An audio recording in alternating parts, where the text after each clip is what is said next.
21. Hold that number in your mind for a moment, because it is going to matter more than you might expect. 21 is not a round number. It is not 10 with its tidy sense of completion. It is not 7, the number of rest, and the number every believer reaches for when they want to talk about the perfect work of God.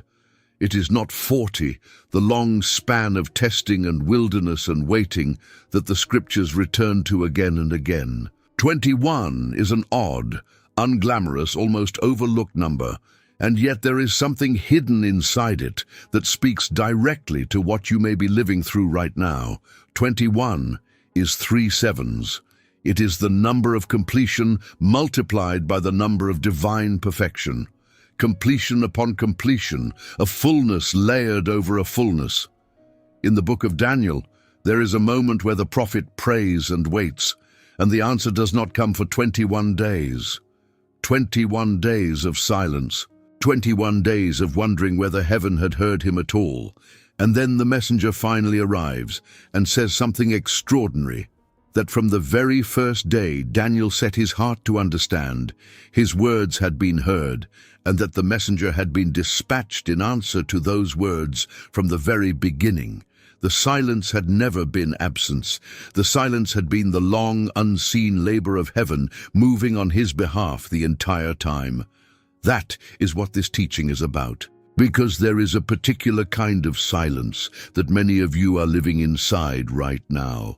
It is the silence of waiting for a person who has not yet arrived. The silence of an empty seat at the table, the silence of watching others pair off and build and move forward while you remain, as far as you can tell, exactly where you were. And in that silence, the question that rises up, quiet but relentless, is this: God, are you doing anything at all? Do you see me? Have you forgotten? Is anything happening, or am I simply being passed over while the years go by?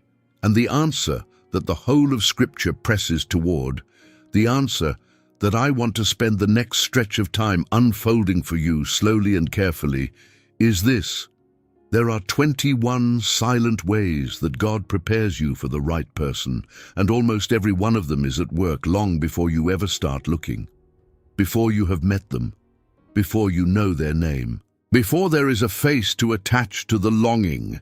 The preparation is already underway. The silence is not empty. The silence is the workshop. I want to be careful and honest with you from the very beginning, because this is a tender subject and you deserve truth rather than sentiment. This is not a video that promises you a spouse by a certain date. It is not a formula. It is not a set of steps that, if you perform them correctly, will produce a person on the other end like a vending machine dispensing a reward. God is not a transaction, and love is not a prize for good behavior. What this is, instead, is an unveiling, a pulling back of the curtain on the hidden work that God does in the life of a person who is waiting. The deep, quiet, often invisible shaping that is happening in you right now, whether you can feel it or not, whether you believe it or not. Because here is the truth that the waiting heart most needs to hear. The most important preparation for the right person is not the search for them. It is the work God is doing in you while you wait. The right relationship is never primarily about finding the right person. It is about becoming a person who is ready to love well, ready to be known, ready to give and receive in a way that most people are never prepared for, because they spent all their energy searching and none of it being shaped. And God, who loves you with a love that is older than the foundations of the world, is not wasting your waiting. He is using it, every silent day of it. So if you are tired tonight, if you have grown weary of the question, weary of the hoping, weary of the well-meaning advice and the unanswered prayers and the quiet ache that visits you in the moments between obligations, then I want you to settle in. Let your shoulders come down from around your ears. Let the striving rest for a little while. And let us walk together, slowly and without rushing, through the 21 silent ways that God is preparing you right now, for a love you cannot yet see. Before we go any further into this, I want to pause and speak to you directly, person to person, because what we are about to walk through together is the kind of thing that is better not walked through alone. There is a smaller room inside this larger one. This channel has a membership, a way of stepping a little deeper inside a circle of people who are walking the very same road you are walking. People who know the ache of the empty seat. People who are learning, as you are, to trust God in the silence. When you become a member, you are not making a transaction, you are stepping into belonging. Members receive teachings made only for them, quiet studies and prayers that never go out to the wider public, and they see each new video before anyone else does. If that is something your heart is drawn to, it is simple to do.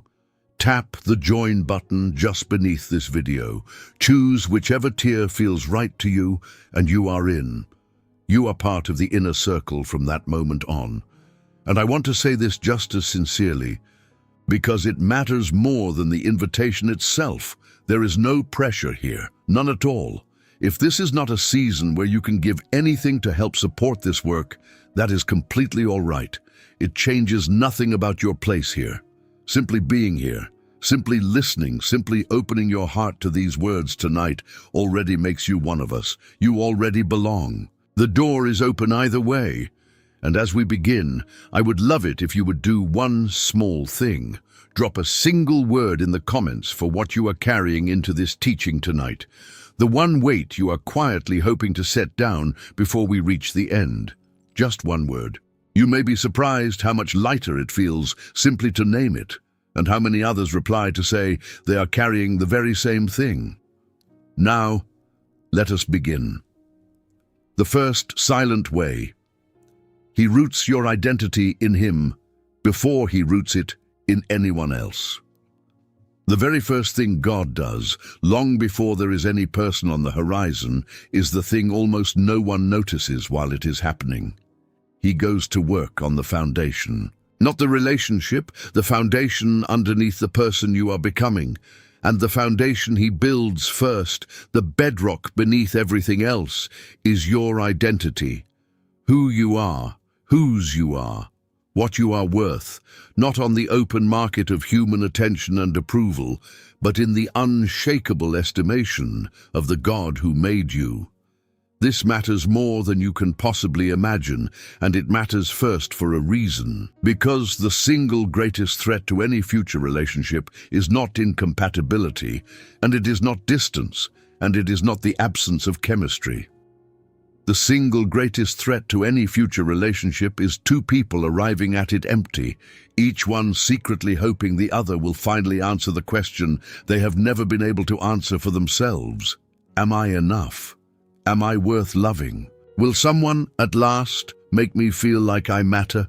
When you bring that unanswered question into a relationship, you do not bring a partner. You bring a hunger, and no human being, however wonderful, however devoted, however perfectly suited to you, was ever designed to carry the full weight of another person's worth. It is too much. It will crush them, and it will exhaust you, and it will turn what was meant to be a meeting of two whole people into a desperate transaction between two starving ones, each demanding from the other a bread that neither of them possesses. So God, in his wisdom and his mercy, does the deep work first. He spends the silent season, the very season you may be resenting, teaching you to find your worth in him, not as a slogan, not as a verse you can recite while still feeling worthless underneath, but as a lived, settled, bone-deep reality. He wants you to arrive at the right person already full, already secure, already certain of who you are, so that the relationship becomes an overflow of two full lives, rather than a collision of two empty ones. Consider how the scriptures describe what you are to God. You are not an accident of biology. You were knit together in the secret place, formed with intention, every day of your life written in a book before one of them came to be. You are not merely tolerated by God, you are delighted in. There is a passage in the prophet Zephaniah that, when you truly grasp it, can undo years of quiet self-rejection in a single moment. It says that the Lord your God in the midst of you is mighty, that he will save, that he will rejoice over you with joy, that he will rest in his love, that he will joy over you with singing. Read that again and let it land somewhere deeper than your intellect. God sings over you. The being who spoke galaxies into existence, who holds every atom together by the word of his power, who needs nothing and lacks nothing, and is complete in himself from eternity past, that God looks at you and sings. If that is true, and it is true, then your worth was never in question. It was never on the table. It was settled before you were born, and it cannot be unsettled by your singleness, your age, your history, your failures, or the number of years you have spent waiting. The silent work God is doing right now is the work of getting that truth down out of your head and into the deep places of your heart, where the real you actually lives, where the fears are and the wounds are, and the quiet verdict you have passed on yourself for years has been quietly running the show. And here is why this is the first silent way and not the 5th or the 10th, because everything else depends on it. A person who knows their worth in God chooses differently. They are not desperate, so they do not settle. They are not starving, so they do not grab. They are not terrified of being alone, so they do not cling to the wrong person out of fear of the empty seat. The most attractive quality in all the world, though the world rarely names it as such, is a quiet, unhurried security that does not need the other person in order to be whole, but freely chooses them anyway. That security cannot be manufactured in a moment. It is built in silence, over time, by a God who loves you too much to let you walk into your future, still believing the lie that you are not enough. So if you feel God has gone quiet on the subject of your future spouse, consider the possibility that he has not gone quiet at all. He is simply working on something deeper first. He is building the foundation before he raises the house. And a wise builder always tends to the foundation, while the ground above it still looks empty. There is a moment recorded in the Gospels that captures this with unforgettable force. Before Jesus had performed a single miracle, before he had preached a single sermon, before he had done anything at all that the world would count as an achievement, the heavens opened at his baptism, and the voice of the Father declared over him, "This is my beloved Son, in whom I am well pleased." Sit with the timing of that. The approval came before the accomplishment. The delight came before the doing. The Father was well pleased with the Son before the Son had given the Father anything to be pleased about in the eyes of the watching world. And if that is how the Father loved the Son, then understand that this is how he is teaching you to receive his love as well. Not as something earned by your performance, not as a wage paid for your spiritual productivity, but as the settled, unearned delight of a Father who loved you before you had done anything at all. This is the foundation that must be laid before any other, and it is the reason God will spend whole seasons on it, while the rest of your life appears to stand still. Because a person who has not received this love, who is still secretly trying to earn their worth, will turn every relationship into a courtroom, forever presenting evidence, forever defending their case, forever anxious about the verdict. But a person who has received the Father's love as a gift can finally stop defending and start living. They can love from a place of security rather than scarcity. They can risk being known because their worth no longer hangs on the other person's response. The silent work of being rooted in his love is the work that frees you to love at all. The second silent way. He heals the wounds you would otherwise pass on. There is a kind of pain that does not stay contained within the person who carries it. It leaks, it spreads, it reaches into the next relationship and the one after that, and it shapes them in ways the wounded person rarely sees and almost never intends. We wound from our wounds. We bleed on people who did not cut us. The hurt that was done to us, if it is not healed, becomes the hurt we do to others, not because we are wicked, but because pain that is not transformed is always, eventually, transmitted. And God knows this about you. He knows about the wound you do not talk about. The thing that happened when you were young that you have never fully named. The betrayal that taught you, at a level below conscious thought, that people leave, that love is unsafe, that the moment you let someone all the way in is the moment you hand them the power to destroy you. He knows about the father who was not there, or who was there but absent, or who was present but cold. He knows about the relationship that ended in a way that left you convinced something was fundamentally wrong with you. He knows about the words spoken over you years ago that you still hear in the quiet, in your own voice now, repeating a verdict someone else handed you when you were too young to refuse it. He knows. And in the silence of your waiting, he is doing the patient, unglamorous, often painful work of healing what would otherwise poison the very thing you are praying for. This is one of the most overlooked reasons that God allows a season of waiting to stretch longer than we want it to, because an unhealed person who finds love does not escape their wounds. They simply bring those wounds into a closer and more inescapable proximity with another human being. The fears come too. The defensive patterns come too. The tendency to test the other person, to push them away to see if they will stay, to read abandonment into ordinary moments, to need constant reassurance because some part of you is still bracing for the betrayal you learned to expect long ago. All of it comes too. Love does not automatically heal these things. Often love simply exposes them, brings them roaring to the surface in the one relationship where you most wanted to be whole. So God, who is not content to give you a relationship in which your old wounds run the show, gets to work on the wounds themselves. Sometimes he does it through the slow passage of time and the quieting of old storms. Sometimes he does it through a community of people who love you steadily until you begin, almost against your will, to believe that love can be safe. Sometimes he does it through his own direct comfort in the night, the strange and specific peace that comes when you finally bring him the memory you have been protecting and let him into the room where it lives.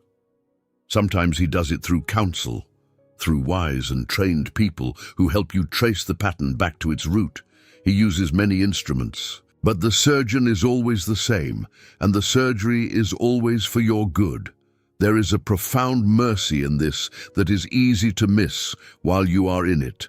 The wound that God heals in you now is a wound you will not pass on later. The cycle that ends in you does not get handed to your future spouse, or to the children you may one day have, or to the relationship you are praying toward with such longing. God is breaking something in the silence, not breaking you, but breaking a chain.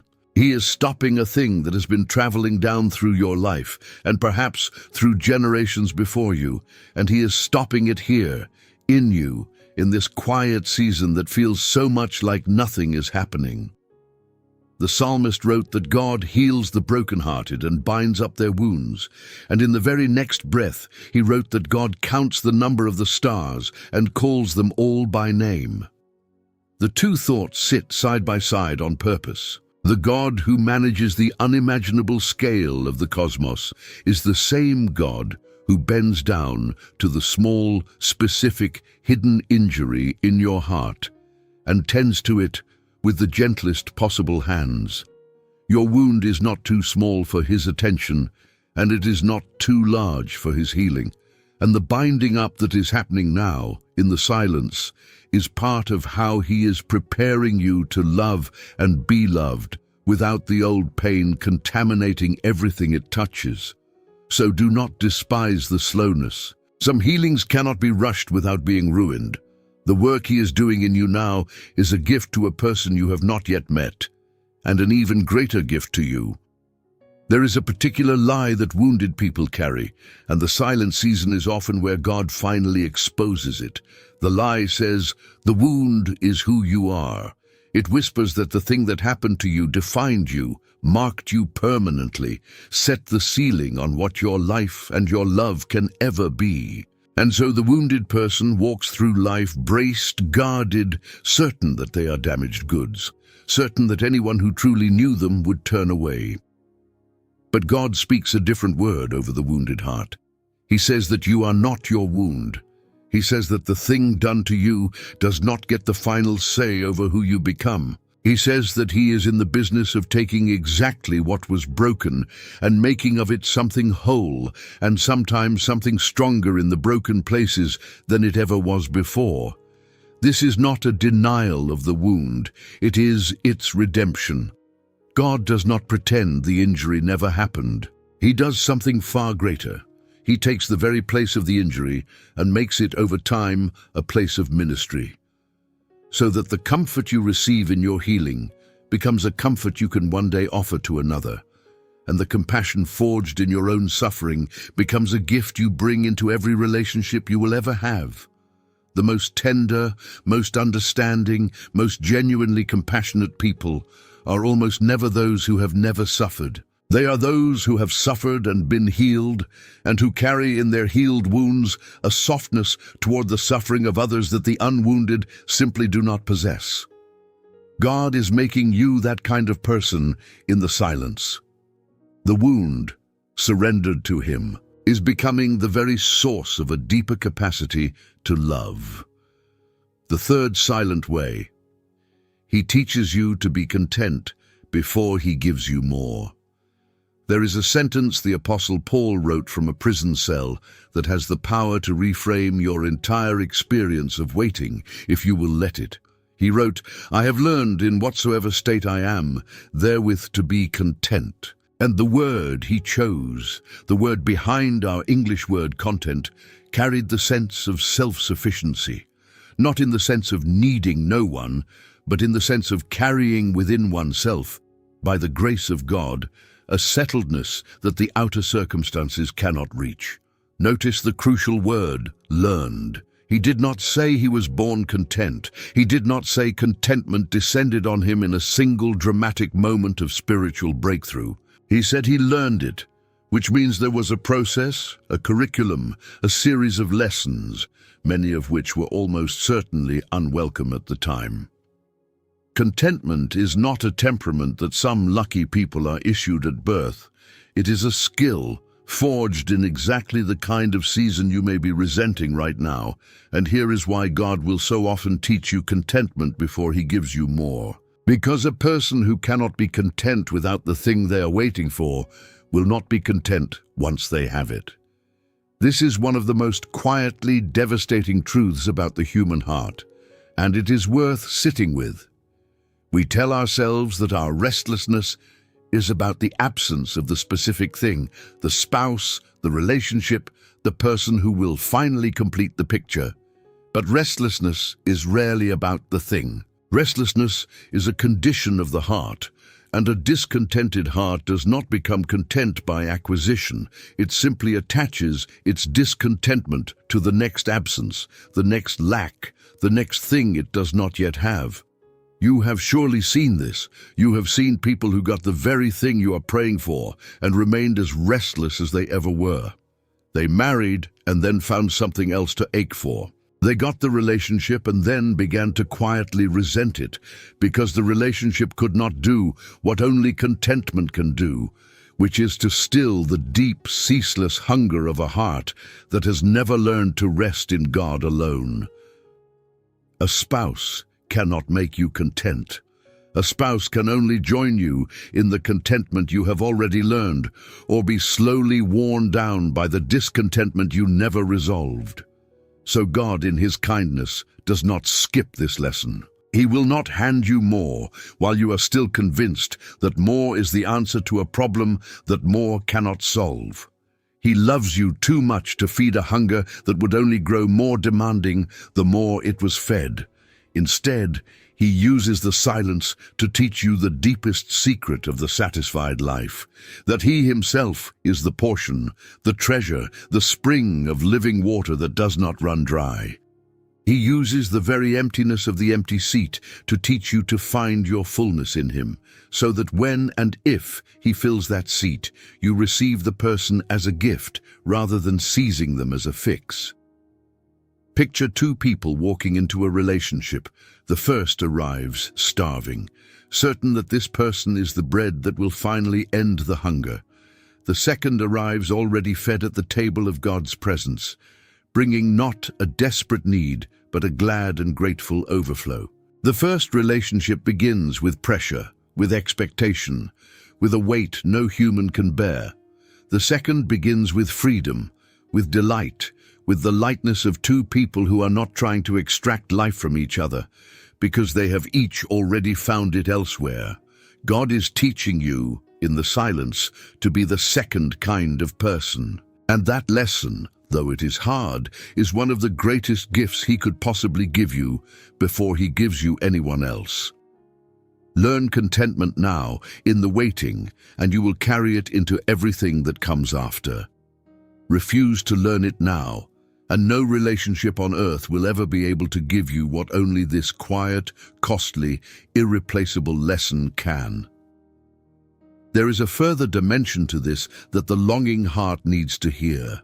The contentment God teaches in the waiting is not resignation. It is not the grim acceptance of a disappointing fate, the dull surrender of someone who has given up hoping. True contentment is something far richer and far more alive than that. It is the deep, settled gladness of a soul that has found its treasure, and therefore no longer lives at the mercy of its circumstances. Paul did not say he had learned to grit his teeth and endure. He said he had learned to be content, to carry within himself a fullness that the prison could not empty and the chains could not steal. That is not resignation. That is freedom. The freedom of a person whose joy is anchored in something that no external circumstance can reach. And this freedom is one of the most attractive and life-giving things a person can possess, though it is rarely recognized as such. We imagine that what draws people is beauty or charm or success or any of the things the world prizes. But there is something far deeper that draws the right kind of person, and that is the quiet radiance of a soul at rest. A person who is not grasping, not desperate, not trying to extract life from everyone they meet, but who carries within them a settledness that makes others feel, somehow, more at peace simply for being near them. That contentment cannot be faked, and it cannot be acquired quickly. It is forged in exactly the kind of season you are in, and when it is finally yours, you will carry it into every room you enter, including, one day, the room where you meet the person you have been waiting for. The fourth silent way. He refines your desires until you want the right things. Not every desire that rises up within us deserves to be trusted. This is one of the harder truths of the spiritual life, and it runs directly against the grain of everything the surrounding culture tells us. We are taught, from every direction, to follow our hearts, as though the heart were a reliable compass that always points true, as though every longing that surfaces within us were a message from our deepest and truest self. But the scriptures are far more honest and far more useful about the human heart than the culture is. They tell us that the heart is deceptive, that it can want things that would destroy it, that it can be drawn with great force toward exactly the wrong things, while feeling, in the moment, entirely certain that it is right. And so, one of the silent, hidden works that God does in the season of waiting is the slow refinement of your desires. He is not content merely to give you what you want. He loves you too much for that, because what you want is not always what is good for you, and a God who simply granted every desire would be not a loving father, but a dangerous enabler. Instead, he goes deeper. He works on the wanting itself.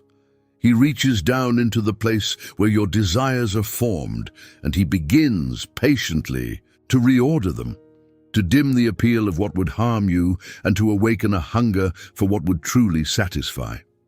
Think honestly about who you were drawn to 5 years ago or 10. For many people, there is a particular and humbling realization waiting here. The kind of person you found magnetic in an earlier season, if you are honest, was often exactly the kind of person who would have been wrong for you. We are drawn in our immaturity to things that glitter rather than things that endure. We are drawn to intensity and mistake it for love. We are drawn to the unavailable and mistake the chase for passion. We are drawn to people who reflect back to us our own brokenness, who confirm the lies we already believe about ourselves, who feel like home precisely because they recreate the very dysfunction we should be running from. The heart, untrained, reaches for the familiar even when the familiar is the thing that wounded it. God knows this. And rather than simply handing you the person your untrained heart is currently reaching for, he takes the time to retrain the reaching. He uses the disappointments. Yes, even the relationships that did not work out, even the ones that ended in pain, as part of the curriculum. Every wrong turn surrendered to him becomes a lesson in discernment. You begin to notice what you did not notice before. You begin to feel somewhere in your spirit a check, a hesitation, a quiet unease around the kind of person who once would have swept you off your feet. And you begin to feel something new awakening, an attraction to character, to steadiness, to kindness, to faithfulness, to the unglamorous and durable qualities that the younger version of you would have overlooked entirely as boring. That shift is not an accident. That shift is God refining your desires. There is a verse that is often quoted as though it were a promise that God will give you whatever you want. Delight yourself in the Lord, and he will give you the desires of your heart. But read closely. The verse is doing something far more profound than that. When you delight yourself in the Lord, when you draw near, when you let his presence become your joy, he does not merely grant your existing desires. He gives you new ones. He authors the desires themselves. He plants in your heart, as you delight in him, the very wants that he intends to fulfill, so that by the time the fulfillment comes, you are no longer wanting the wrong thing and calling it love. Your wanting itself has been redeemed. So if you have noticed over this season of waiting that what you are looking for has begun to change, that you find yourself less impressed by the things that used to dazzle you and more drawn to depth, to integrity, to a quiet and faithful goodness, do not dismiss it as merely growing older or growing cynical. It may be the fingerprint of God on your very desires, refining them in the silence, so that when the right person comes, you will actually recognize them as right, instead of overlooking them in favor of someone who glitters and wounds. There is a tender warning folded into this, and it is worth receiving honestly. The desires we refuse to surrender to God are the desires most likely to lead us astray, because an unsurrendered desire is a desire that answers to no one but itself, and a desire that answers to no one but itself will eventually demand to be fed at any cost. But a desire surrendered to God is a desire he is free to shape, to redirect, to purify, and ultimately to fulfill in a way far better than we could have arranged for ourselves. The surrender is not the death of desire. It is the redemption of it. When you lay your longing for a relationship at God's feet and say, in effect, not my will but yours, you are not killing the desire. You are handing it to the one who can refine it into something worth fulfilling and then fulfill it in his own perfect way. And here is the quiet miracle of surrendered desire. God often gives back, transformed, the very longing we laid down. The thing surrendered is not lost. It is purified and returned. No longer an idol demanding to be served, but a clean desire that he himself authored and now delights to satisfy. The person who has surrendered their longing for a relationship does not end up without longing. They end up with a longing that has been cleansed of its desperation, its idolatry, and its distortion, a longing they can now hold before God with open hands, trusting Him to fulfill it in the way and at the time that His perfect wisdom appoints. That is the fruit of refined desire, not the absence of wanting, but the redemption of it. The fifth silent way. He builds your patience through the waiting itself. There is a strange and almost circular truth at the heart of the waiting season, and once you see it, the whole experience begins to make a different kind of sense. The waiting is not merely the obstacle between you and the thing you want. The waiting is itself one of the primary instruments God is using to prepare you. The thing you are enduring is the thing that is shaping you. The very experience you are trying to escape is the classroom you most need to be in. Patience is not built in comfort. It cannot be. Patience, by its very nature, can only be forged in the experience of waiting for something you do not yet have. You cannot learn to wait well in a life where everything arrives the moment you want it. You cannot develop endurance in a season with nothing to endure. The fruit of patience grows only in the soil of delay. And so the delay you are living through, far from being evidence that God has forgotten you, may be the very evidence that He is at work, cultivating in you a strength of character that simply cannot be grown any other way. The Scriptures speak about this with a clarity that can be almost startling because it runs so directly against our instinct to flee from difficulty. The Apostle James writes that we are to count it all joy when we fall into various trials, knowing that the testing of our faith produces patience. And then he adds something crucial. Let patience have her perfect work, that you may be perfect and complete, lacking nothing. Lacking nothing, that is the goal. Not lacking the spouse, not lacking the relationship, but lacking nothing in the depths of your character. Being whole, complete, mature. The kind of person who is ready for whatever God places into their hands. And the road to that wholeness runs directly through patience, and patience runs directly through exactly the kind of waiting you are in.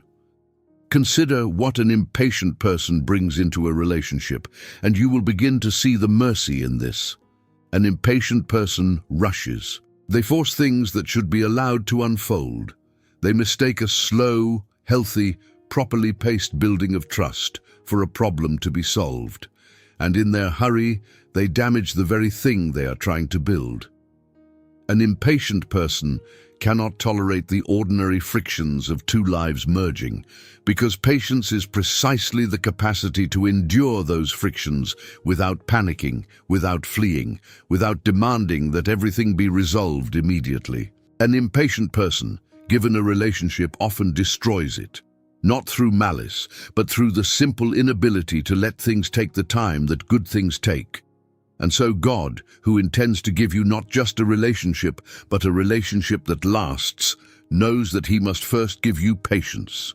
He cannot place a slow-growing, deeply rooted love into the hands of a person who has never learned to wait, any more than a wise gardener would hand a priceless and delicate seedling to a child who pulls plants up by the roots to check whether they are growing. The patience must come first, and the only place patience can be grown is in the waiting, so the waiting is not wasted.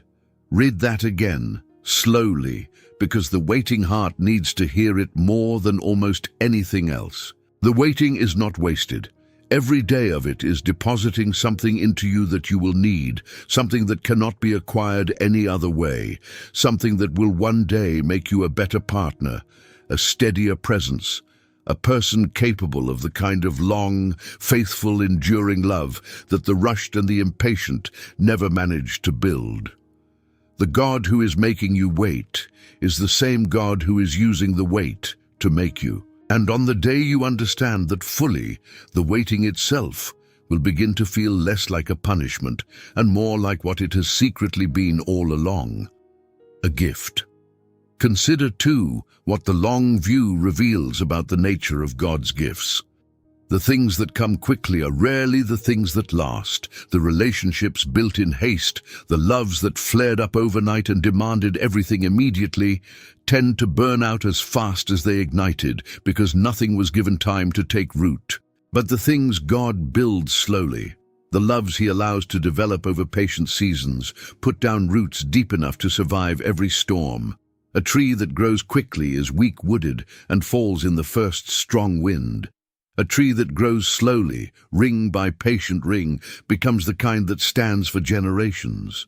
God is growing something slow in you, and the slowness is not a defect in His care. It is the very signature of His intention to build something that will last. And so the patience you are learning is not merely a virtue for its own sake.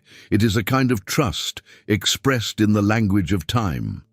To wait patiently is to declare, with your endurance rather than your words, that you believe God's timing is better than your own, that you trust Him to know when the moment is full, that you would rather have His best slowly than your own substitute quickly. Every patient day is a sermon preached to your own heart about the goodness and the wisdom of God. And the person who has preached that sermon to themselves day after day through a long and difficult waiting emerges with a faith and a steadiness that the impatient never acquire, a steadiness that will be a quiet strength in every season of the life still to come. The sixth silent way. He develops your capacity to love selflessly. There is a question that almost no one asks while they are searching for love, and yet it is perhaps the most important question of all. We ask endlessly whether we have found the right person. We ask whether they are out there, whether we will recognize them, whether they will choose us. But we rarely stop to ask the question that determines everything. Have I become a person who is actually capable of love? Not capable of falling in love, which requires nothing but the right chemistry and a willing heart. Capable of love itself, the daily, deliberate, costly, self-emptying thing that real love turns out to be once the first rush has faded and the ordinary years begin. Because here is what no one tells you in the season of longing. Love, the real and lasting kind, is not primarily a feeling. It is a practice. It is 1,000 small acts of putting another person ahead of yourself, over and over, on the days you feel like it, and on the far more numerous days you do not. It is patience when you are tired. It is kindness when you have been wronged.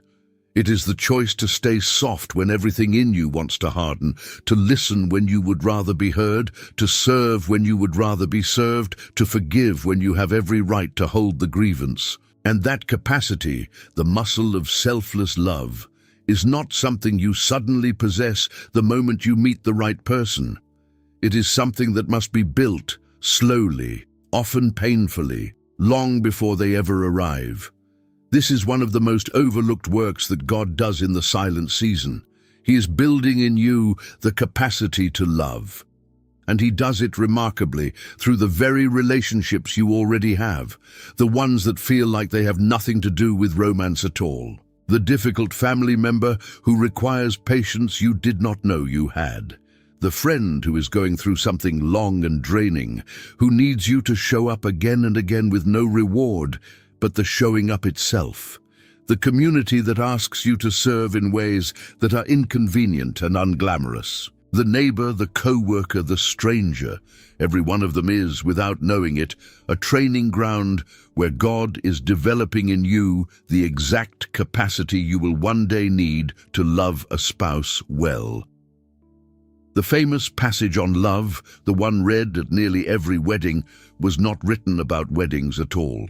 It was written to a fractured, quarreling, deeply ordinary community of believers who were struggling to get along. Love suffers long and is kind. Love does not envy. Love does not parade itself, is not puffed up, does not behave rudely, does not seek its own, is not easily provoked, thinks no evil. Read that list slowly and notice something. Not a single item on it is a feeling. Every one of them is a choice, a discipline, a way of treating another person, regardless of how you feel. And every one of them can be practiced right now in your current life with the people already in front of you, long before the person you are waiting for ever appears. So God uses your present relationships to prepare you for your future one. The patience you are learning with a frustrating relative is patience you will one day bring to a marriage. The forgiveness you are practicing with a friend who let you down is forgiveness you will one day need in far greater measure. The selflessness you are developing as you serve people who can never repay you is the very selflessness that will make you one day the kind of spouse who loves not in order to receive, but simply in order to give. None of it is wasted. All of it is preparation. And there is a quiet challenge in this, one worth receiving honestly. If you find that you cannot love the people God has already placed in your life, if you are impatient with them, unforgiving toward them, unwilling to be inconvenienced for them, then the absence of a romantic relationship is not your real problem, and its arrival would not be your real solution. The capacity for love is built in the soil of the relationships you already have. Tend that soil now. Learn to love the people in front of you, and you will find that God has been using them all along to prepare you for the person who is still to come. The seventh silent way. He strips away the idols you have made of relationships. There is a subtle and dangerous thing that can happen in the heart of a person who waits a long time for love, and it happens so gradually that they almost never notice it occurring.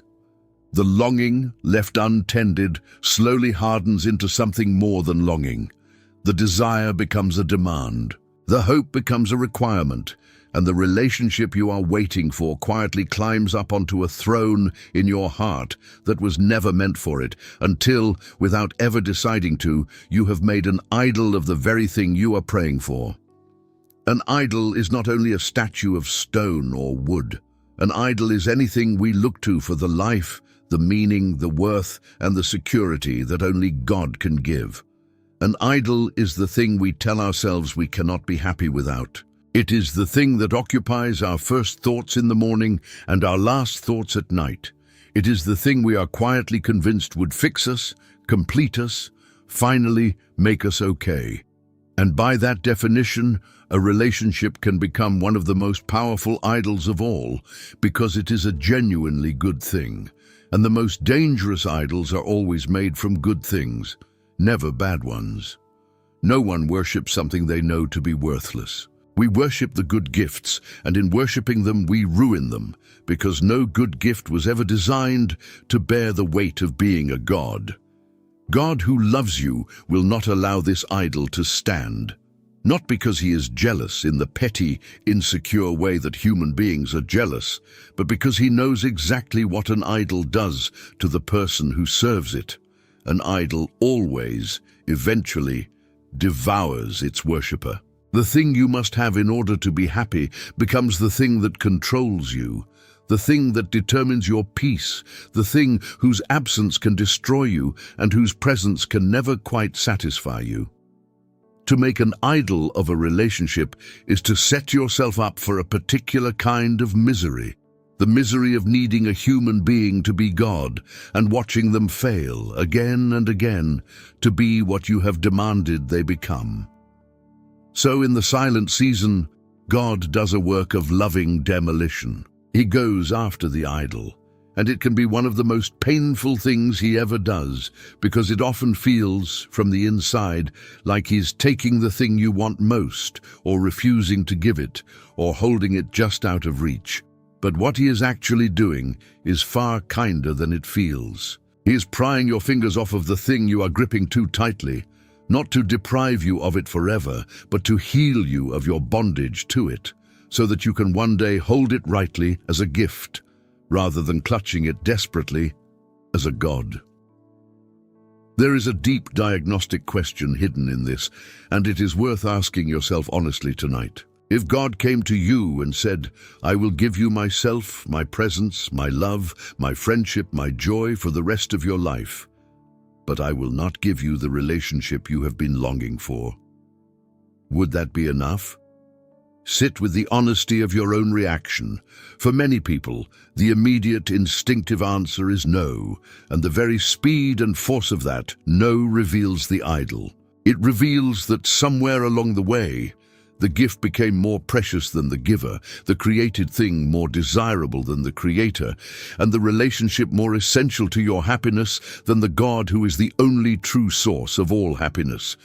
God loves you too much to leave you in that condition, so he works in the silence to dethrone the idol and to restore himself to his rightful place at the center of your heart. And here is the great mercy of it. Only when the relationship comes down off the throne does it become safe for you to actually receive it. Only when God is once again your true treasure, your true portion, your true joy, can a relationship be what it was always meant to be.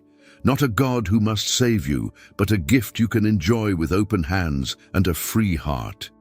The dethroning is not God depriving you of love. The dethroning is God preparing you to receive love without being destroyed by it. It is worth naming gently the particular shape this idolatry often takes, because naming it is the beginning of being freed from it.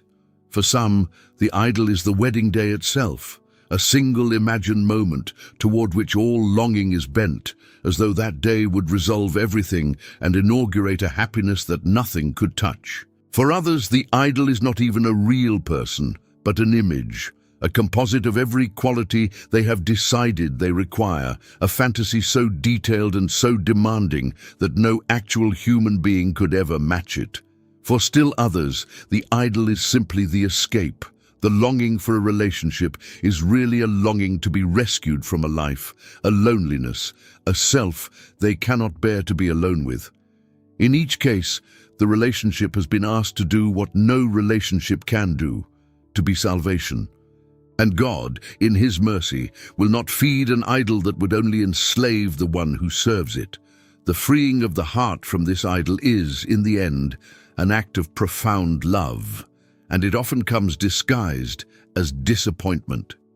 The door that does not open, the person who does not stay, the longing that goes unmet for one more season. These may be the very instruments by which God is loosening your grip on the thing you have made too important, returning it to its proper size, restoring himself to the center where he belongs. And the strange grace of it is this: the moment the idol comes down, the longing itself becomes bearable again. What was crushing you when it sat on the throne becomes a simple, honest desire once it is returned to its rightful place, a good thing wanted in a good way, held with open hands, no longer demanded as the price of your peace. That is freedom. And God loves you too much to give you the gift before he has freed you to hold it rightly. The eighth silent way. He establishes your direction before he sends a companion. There is an old and simple piece of wisdom buried in the prophet Amos, framed as a question: can two walk together except they be agreed? On the surface, it is about agreement, about shared direction, about two people heading the same way. But underneath it is a truth that reaches directly into the heart of what God is doing in your season of waiting. Before two people can walk together, each of them must be walking somewhere. There must be a direction. There must be a road already chosen, a destination already in view. Two people who are wandering aimlessly do not become unlost simply by wandering aimlessly together. They simply get lost as a pair. And so one of the silent foundational works God does before he ever sends a companion is to establish your direction. He wants to settle in you the question of where your life is going.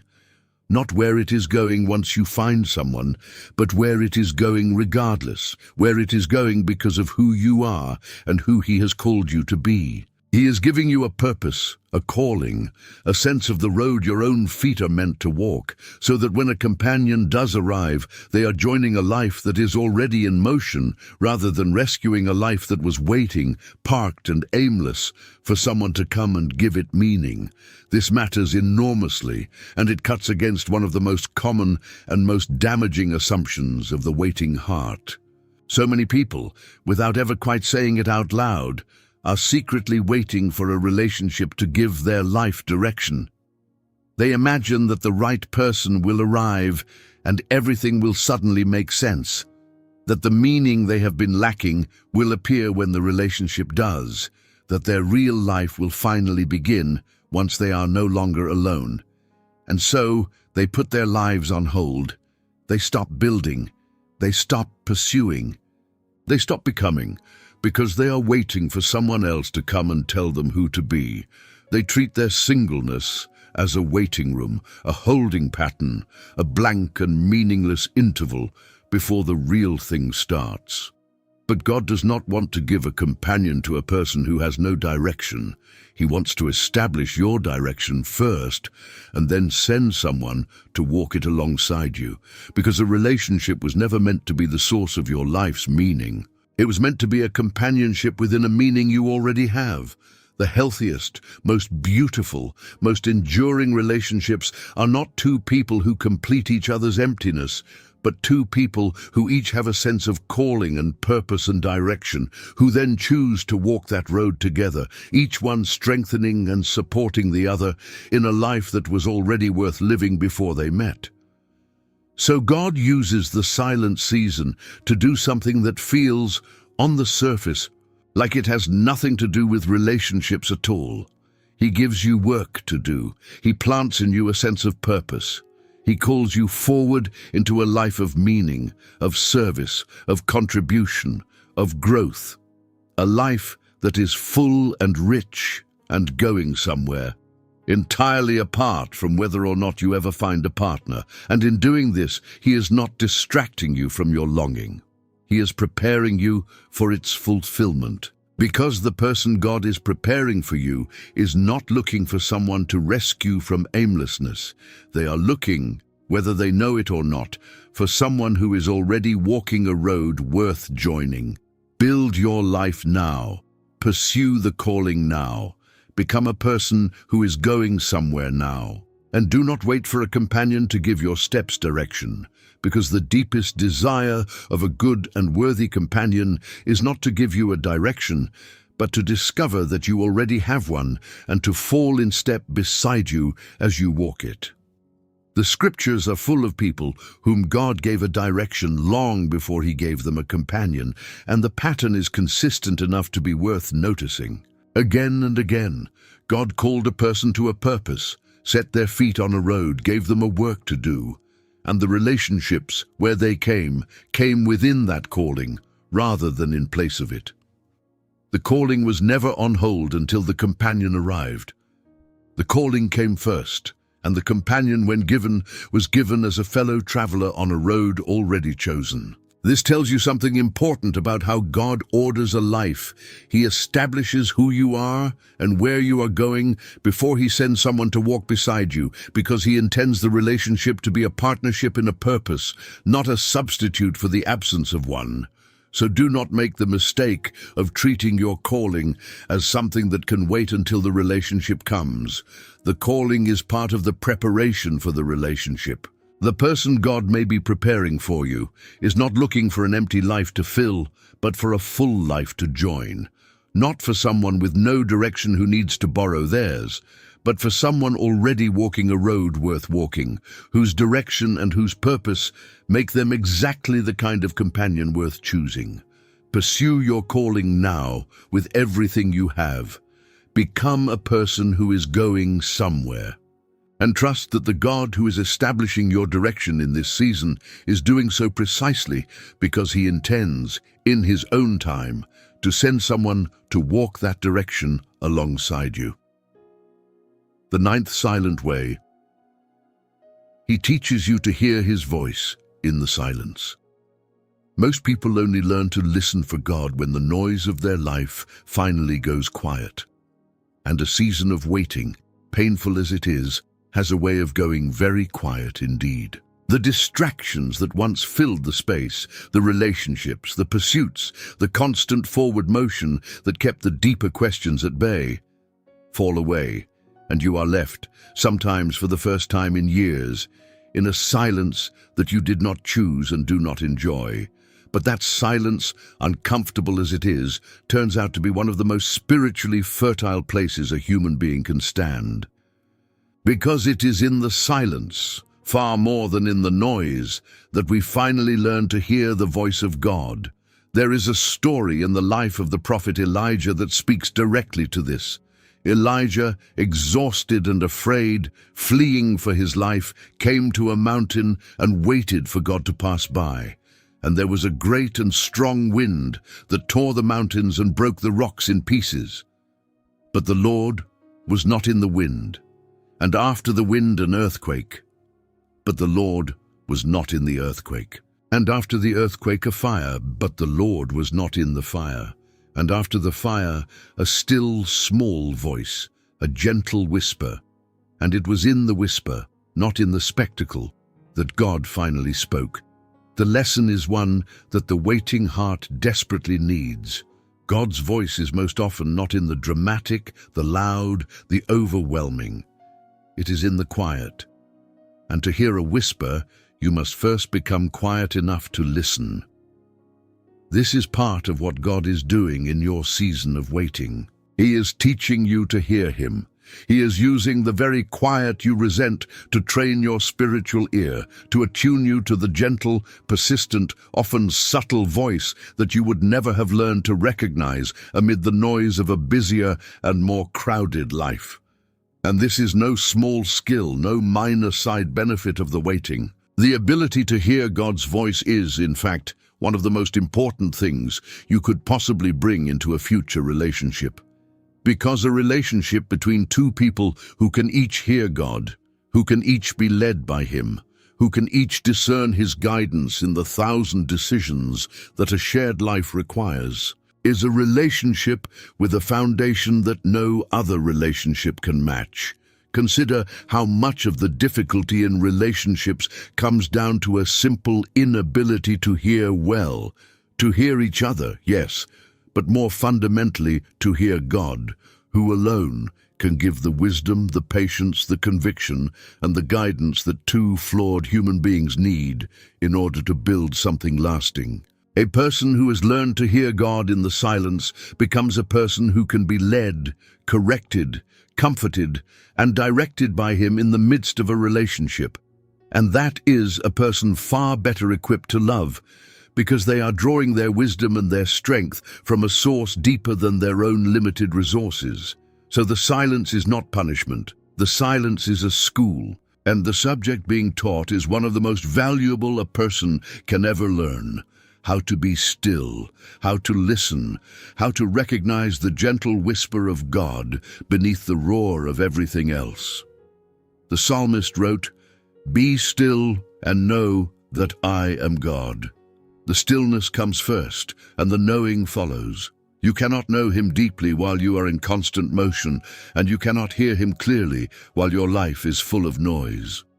The waiting strips away the noise. And in the strange mercy of God, the very season that feels most empty becomes the season in which you finally learn to hear the voice that will guide you for the rest of your life, including one day into and through the relationship you are praying for now.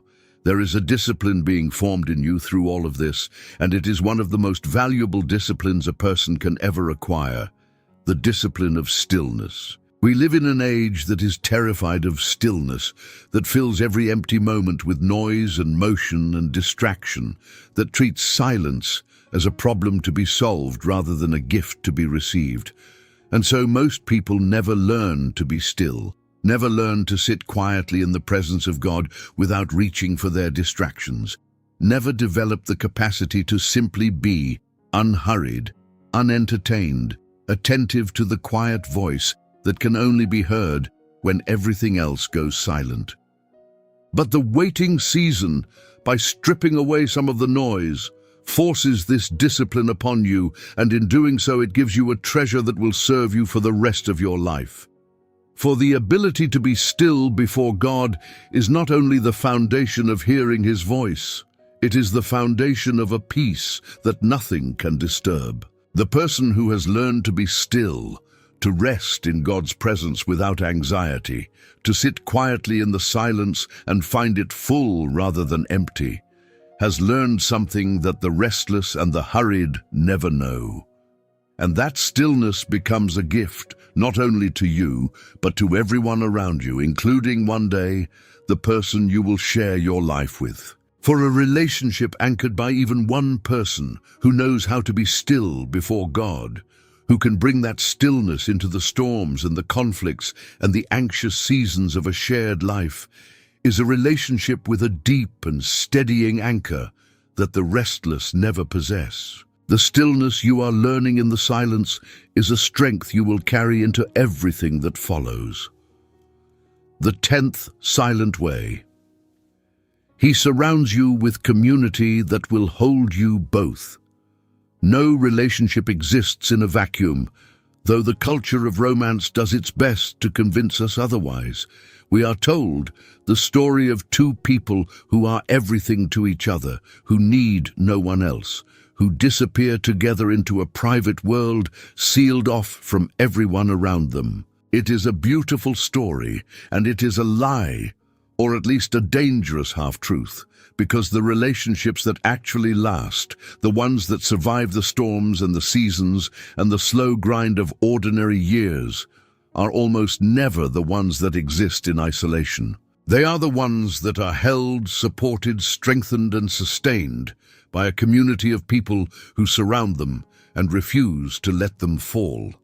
And so one of the quiet, often unnoticed works that God does in the season before a relationship is the building of community around you. He is placing people in your life, friends, mentors, spiritual family, the kind of steady and faithful relationships that have nothing to do with romance, who are, without any of you fully realizing it, being prepared to one day hold and support the relationship that is still to come.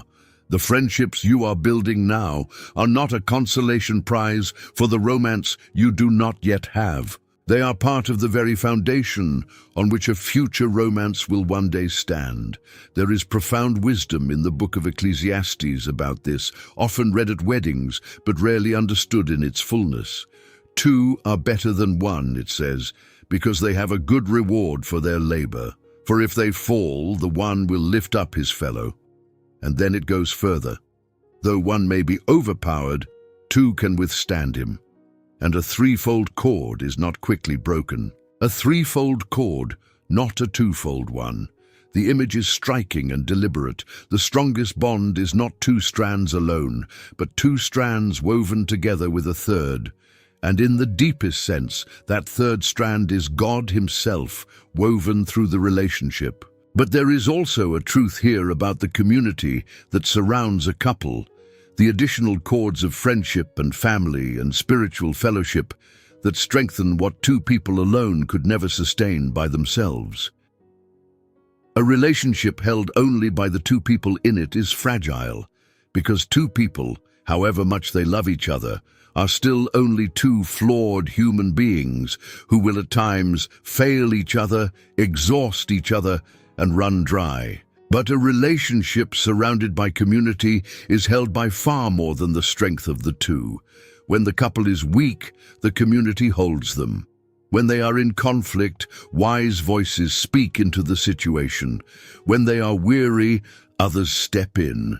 When they are tempted to give up, they are surrounded by people who have committed to not letting them. The community becomes the banks of the river, keeping the relationship within its course when its own current alone might have spilled over and lost its way. So, the friendships God is building in your life right now matter more than you know.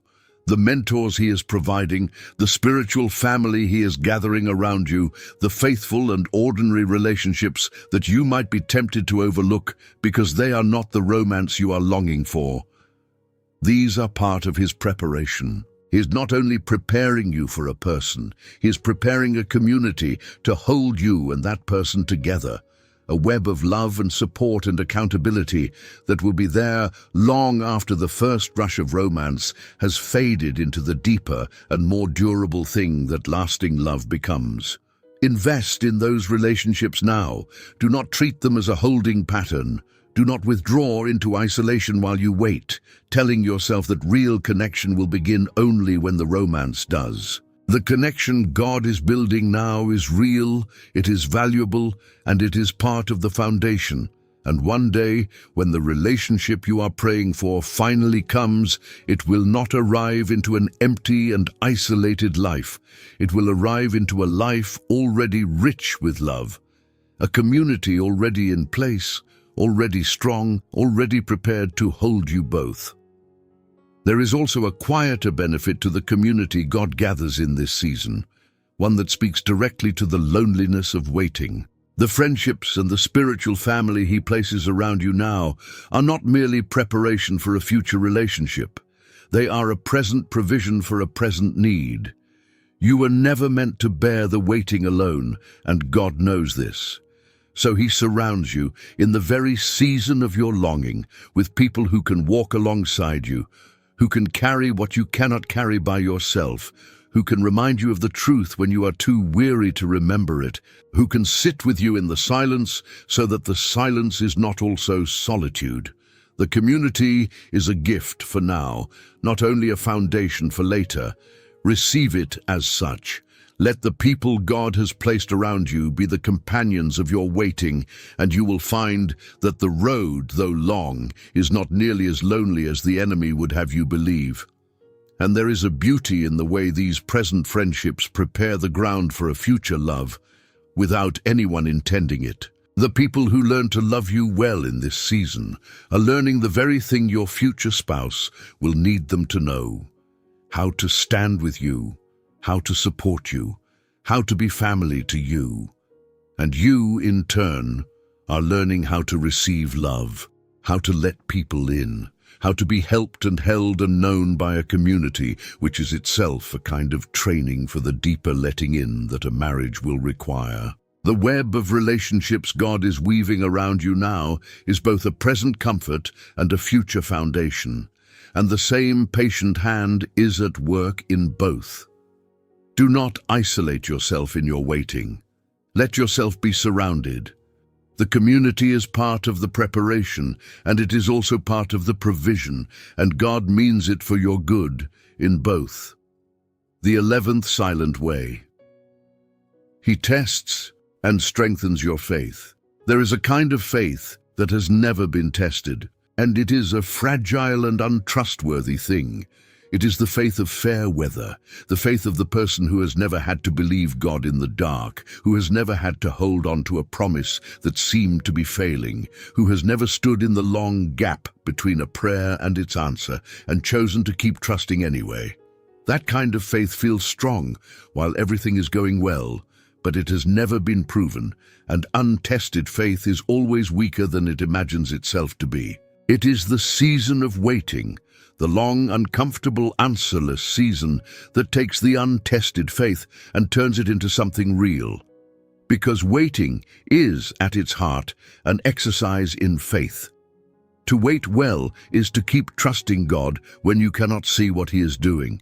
It is to keep believing in His goodness when His goodness is not currently visible in your circumstances. It is to hold on to the conviction that He has not forgotten you, that He is working, that the silence is not abandonment, to hold on to all of that in the absence of any external proof, on the strength of His character alone.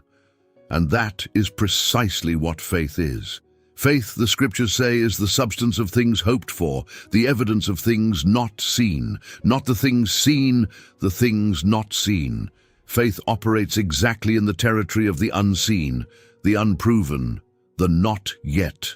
And the waiting season is one long, intensive training in living by faith rather than by sight. God uses this. He uses the waiting to strengthen a faith that the rest of your life will depend on, including and especially the relationship you are praying for. Because here is something the longing heart rarely considers: a marriage, a lasting relationship, will itself require enormous faith. There will be seasons within it that are dark, that are hard, that test everything. There will be times when you cannot see what God is doing in your partner, or in your circumstances, or in the relationship itself, and you will have to trust Him in the dark all over again. The faith you are building now, in the waiting, is faith you will need then. God is not wasting this season. He is forging in you a strength of trust that will hold not only through the wait, but through everything that comes after it. Think of the great examples the scriptures hold up. Abraham, who waited decades for a promised son, whose faith was tested across years of apparent silence, and who became, through that very testing, the father of faith for all who would come after. The promise did not come quickly. It came slowly, through a long and bewildering wait, and it was in the waiting that Abraham's faith was forged into the thing that the whole of history would remember. God was not merely making Abraham wait for a son. God was making Abraham, building in him through the wait, a faith that could carry the weight of everything God intended to do through his life. And so it is with you. The waiting is not only about the person you are waiting for, it is about the faith God is building in you through the waiting itself, a faith that will not collapse the moment circumstances turn hard, a faith that has learned to trust in the dark, a faith that has stood in the gap between prayer and answer and come out the other side stronger rather than shattered. That faith is a treasure. It is worth more than the easy years could ever have produced. And it is being forged in you right now, in the very silence you most wish would end. So when the waiting feels unbearable, remember what it is doing. It is not only delaying a gift, it is building a strength. And the strength it is building is one you will carry and one you will need for the whole of the life that is still to come. There is a particular comfort hidden in the stories of those who waited longest in the scriptures, and it is this: God was never absent in their waiting, even when he seemed most silent. Joseph waited years in a prison for a deliverance that seemed never to come, and yet the text says, quietly and repeatedly, that the Lord was with him, present in the very cell that looked like the place God had forgotten him. Hannah waited through years of barrenness and grief, pouring out a longing so deep that others mistook it for drunkenness, and God was hearing every unspoken word the whole time. The waiting was real and the silence was real, but the presence was just as real, woven through every hour that felt like absence. And the same is true of you. The God who feels silent is not absent. He is with you in the waiting, as surely as he was with Joseph in the prison and Hannah in her grief. And the faith you are building now is being built in his presence, not in his absence, however it may feel. And this is the secret that turns waiting from mere endurance into something closer to communion. If God is present in the waiting, if the silence is not abandonment, but a particular kind of nearness, then the waiting itself becomes a place of meeting rather than a place of exile. The faith you are forging is not faith in a distant deity who may or may not act, but trust in a present companion who is with you in the very thing you are enduring. Abraham did not wait alone, and neither do you. The God who promised is the God who stays, and the long gap between the promise and its fulfillment is not empty space. It is filled the whole way through with the presence of the one who is doing the promising. Learn to find him there in the gap, and the waiting becomes not the absence of what you long for, but the deepening of your hold on the one who is better than anything you long for. The 12th silent way. He reveals your own heart to you. It is a strange and humbling truth that we are in many ways strangers to ourselves. We imagine that we know our own hearts, that we understand our own motives, that we are the foremost authority on who we are and what we want and why we do what we do. But the scriptures tell us, and life eventually confirms, that the heart is deep and deceptive, and that there are things buried within us that we have never seen, never named, never acknowledged. Patterns and fears and motives and wounds that operate beneath the surface of our awareness, shaping our choices without our consent. And one of the most valuable things that a season of waiting can do is bring those hidden things, at last, into the light. Waiting has a way of revealing the heart. When the distraction of constant motion falls away, when the noise quiets and the busyness slows, the things that were hidden begin to surface.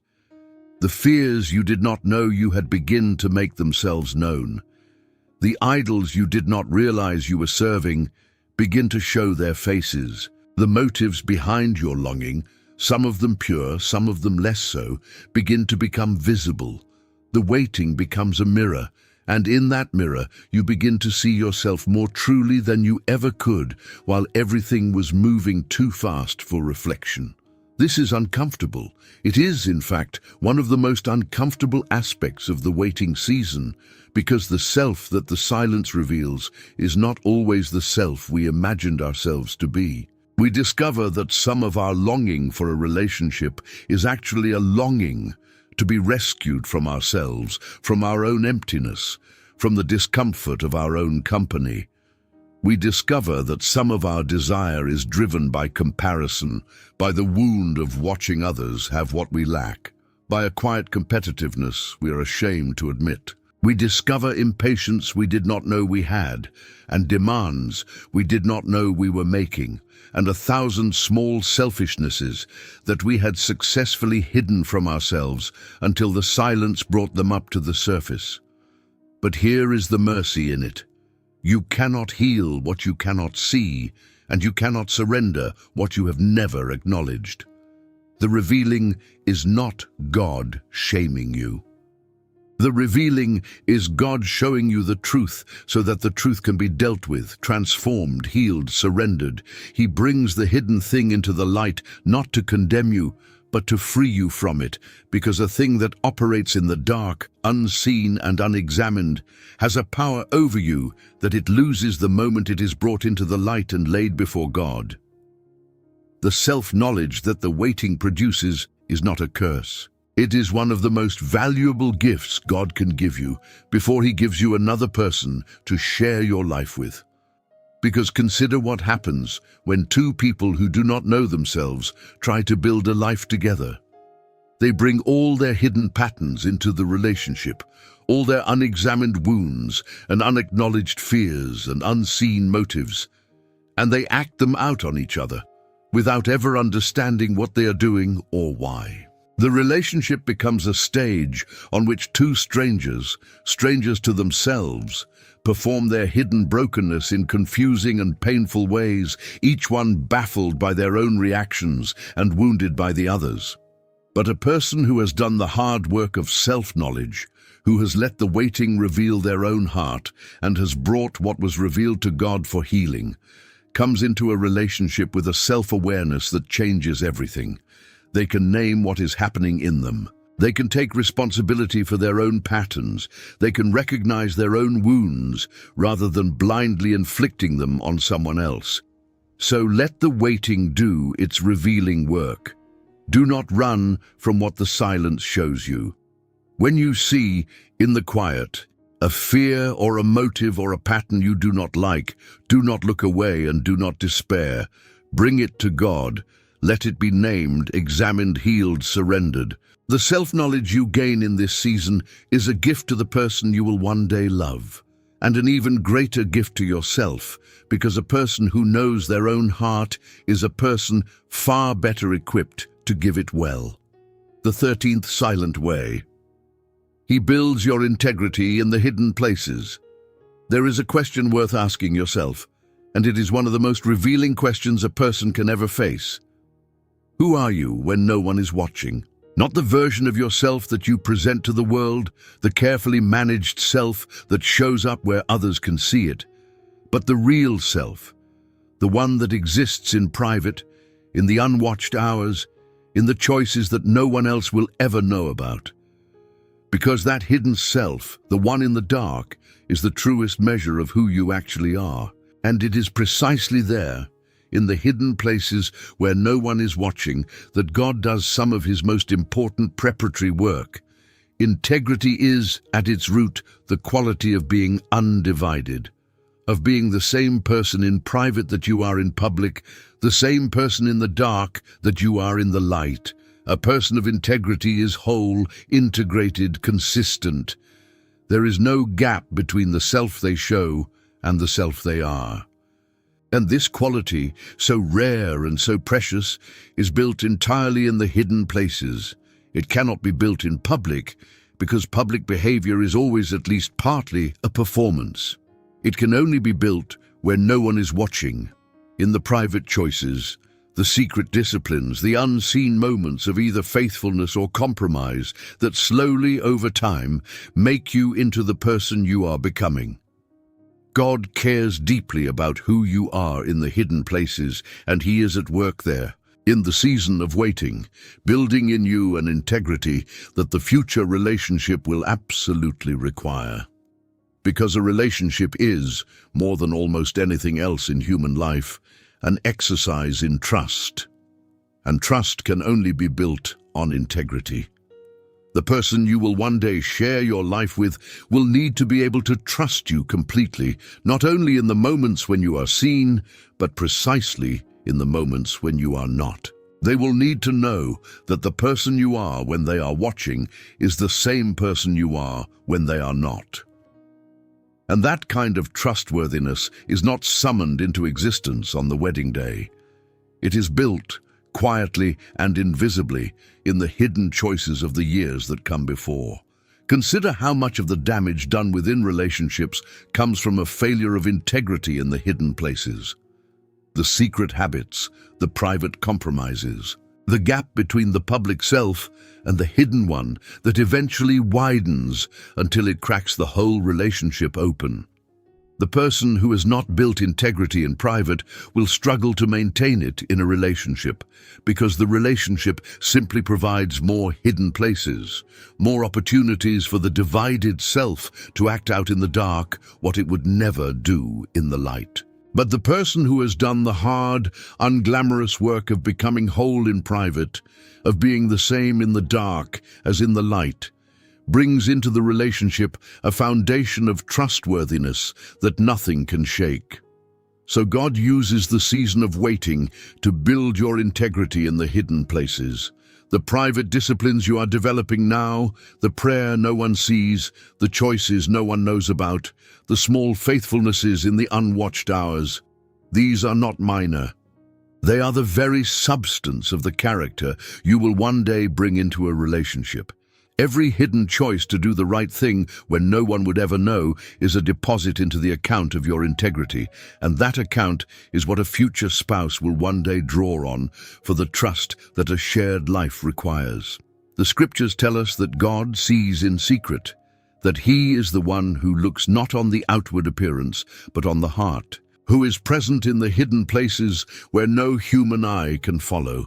And this is not a threat. It is, for the person who is being shaped, a profound comfort and a great dignity. The God who sees in secret is the God who is at work in secret, building in you, in the unwatched hours, the integrity that will one day make you a person worth trusting with another human life. Do not neglect the hidden places. It is there, more than anywhere, that the real you is being formed. This is also, quietly, a matter of how you will treat the person you one day love when no one else is in the room. For the public face of a relationship is easy. Almost anyone can be kind and attentive in front of others, where reputation is at stake and an audience is watching. But the truest test of love is how a person behaves in the unwatched privacy of a shared life, the tone of voice when no one else can hear it, the patience or impatience that surfaces when the doors are closed, the thousand small choices to honor or to dishonor that take place entirely beyond the sight of any observer. The integrity God is building in you now, in the hidden places, is the very thing that will determine whether you love well in those unwatched hours. The person who is faithful in secret before God will be faithful in secret with their spouse, because integrity, once formed, does not switch itself off when the audience disappears. So the secret disciplines of this season are not small, and they are not separate from your preparation for love. The honesty you practice when a lie would be easier and no one would know. The purity you guard when compromise is available and invisible. The faithfulness to God you maintain in the private hours that no one will ever see. Every one of these is forming in you the undivided self, the whole self, the self that is the same in the dark as in the light, and that self is the only kind of self that can be safely trusted with the intimacy and the privacy of another human life. Build it now in the secret place. The God who sees in secret is forming there the very trustworthiness that your future love will one day rest upon. The 14th silent way. He aligns your timing with another life you cannot see. Here is something almost impossible to fully grasp from inside the waiting, and yet it is one of the most staggering things God is doing in the silence. He is not only working on you. Somewhere else, in another life you cannot see and have never met, He may be working on someone too. And the timing of your two lives, the slow and intricate alignment of two separate stories so that they arrive at the same place at the same moment, is a work of divine choreography, so complex and so precise that you could never orchestrate it yourself, even if you tried. Think about what it actually requires for two people to meet at the right time. Not just to meet, people meet all the time, but to meet at the moment when both of them are ready, when both have been prepared, when both have grown into the people they needed to become, when the circumstances of both their lives have aligned to make the meeting possible and the relationship sustainable. That kind of timing cannot be manufactured. It involves two entire lives, with all their twists and turns and seasons and stages, somehow converging at a single point. And only a God who stands outside of time, who sees the end from the beginning, who holds every thread of every life in His hands, could possibly weave two separate stories together with that kind of precision. This is part of why the waiting takes as long as it takes. It is not only that you are not ready, though that may be part of it. It may also be that they are not ready. The person God is preparing for you may be in the middle of their own season of shaping, their own wounds being healed, their own desires being refined, their own faith being forged. They may have their own road still to walk before the two roads can meet. And God, in His perfect knowledge, is timing it all, slowing one life and hastening another, opening one door and closing another, arranging the 1,000 small circumstances that will eventually bring two prepared people to the same place at the same moment, ready at last for each other in a way they could never have been at any earlier point.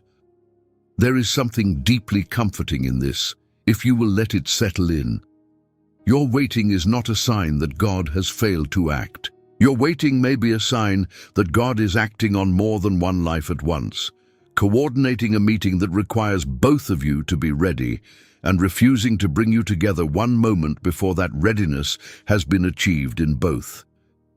The delay you experience as God withholding may in fact be God protecting you from meeting the right person at the wrong time before either of you was prepared, when the relationship would have failed, not because you were wrong for each other, but because you arrived before you were ready.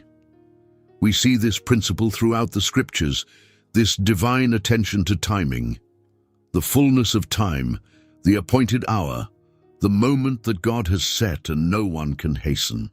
Again and again, God acts not a moment too early and not a moment too late, but exactly when the time is full, when everything has been prepared, when all the pieces are in place, when the moment is finally ripe for what He intends to do. And He brings that same attention to timing, to the joining of two lives. He is not careless with it. He is not slow in the way we count slowness. He is precise, and His precision requires a patience that we, who cannot see the other life or the larger picture, experience as an agonizing delay. So trust the timing, even when you cannot understand it.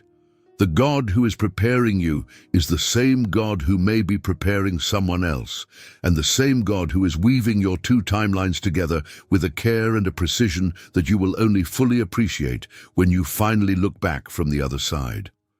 The wait is not empty. The wait is, among everything else it is, an act of divine timing, the patient alignment of two lives that you could never have aligned yourself, arranged by the only one who could possibly see both of them at once. The 15th silent way.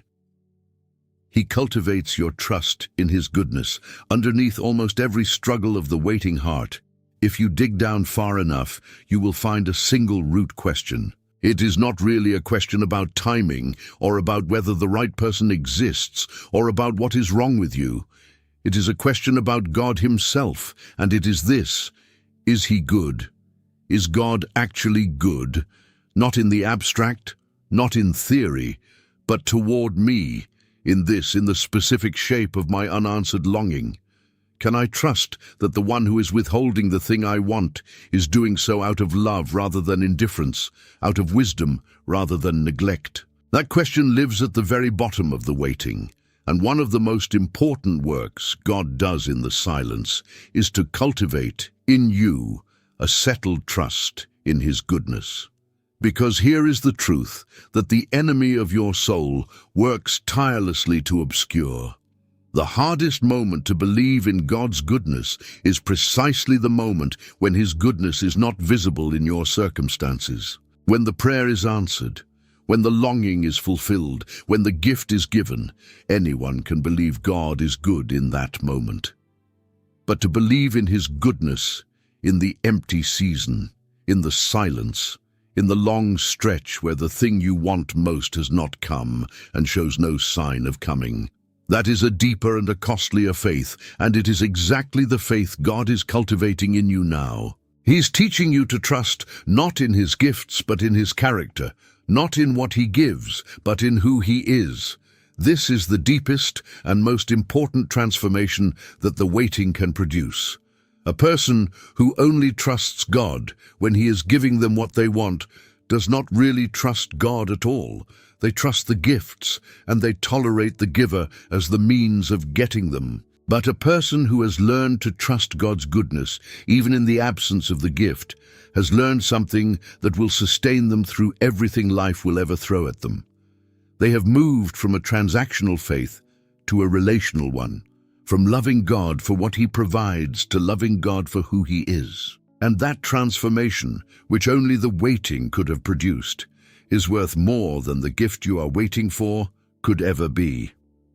Remember what the scriptures declare about the goodness of God, and let it answer the question at the bottom of your waiting.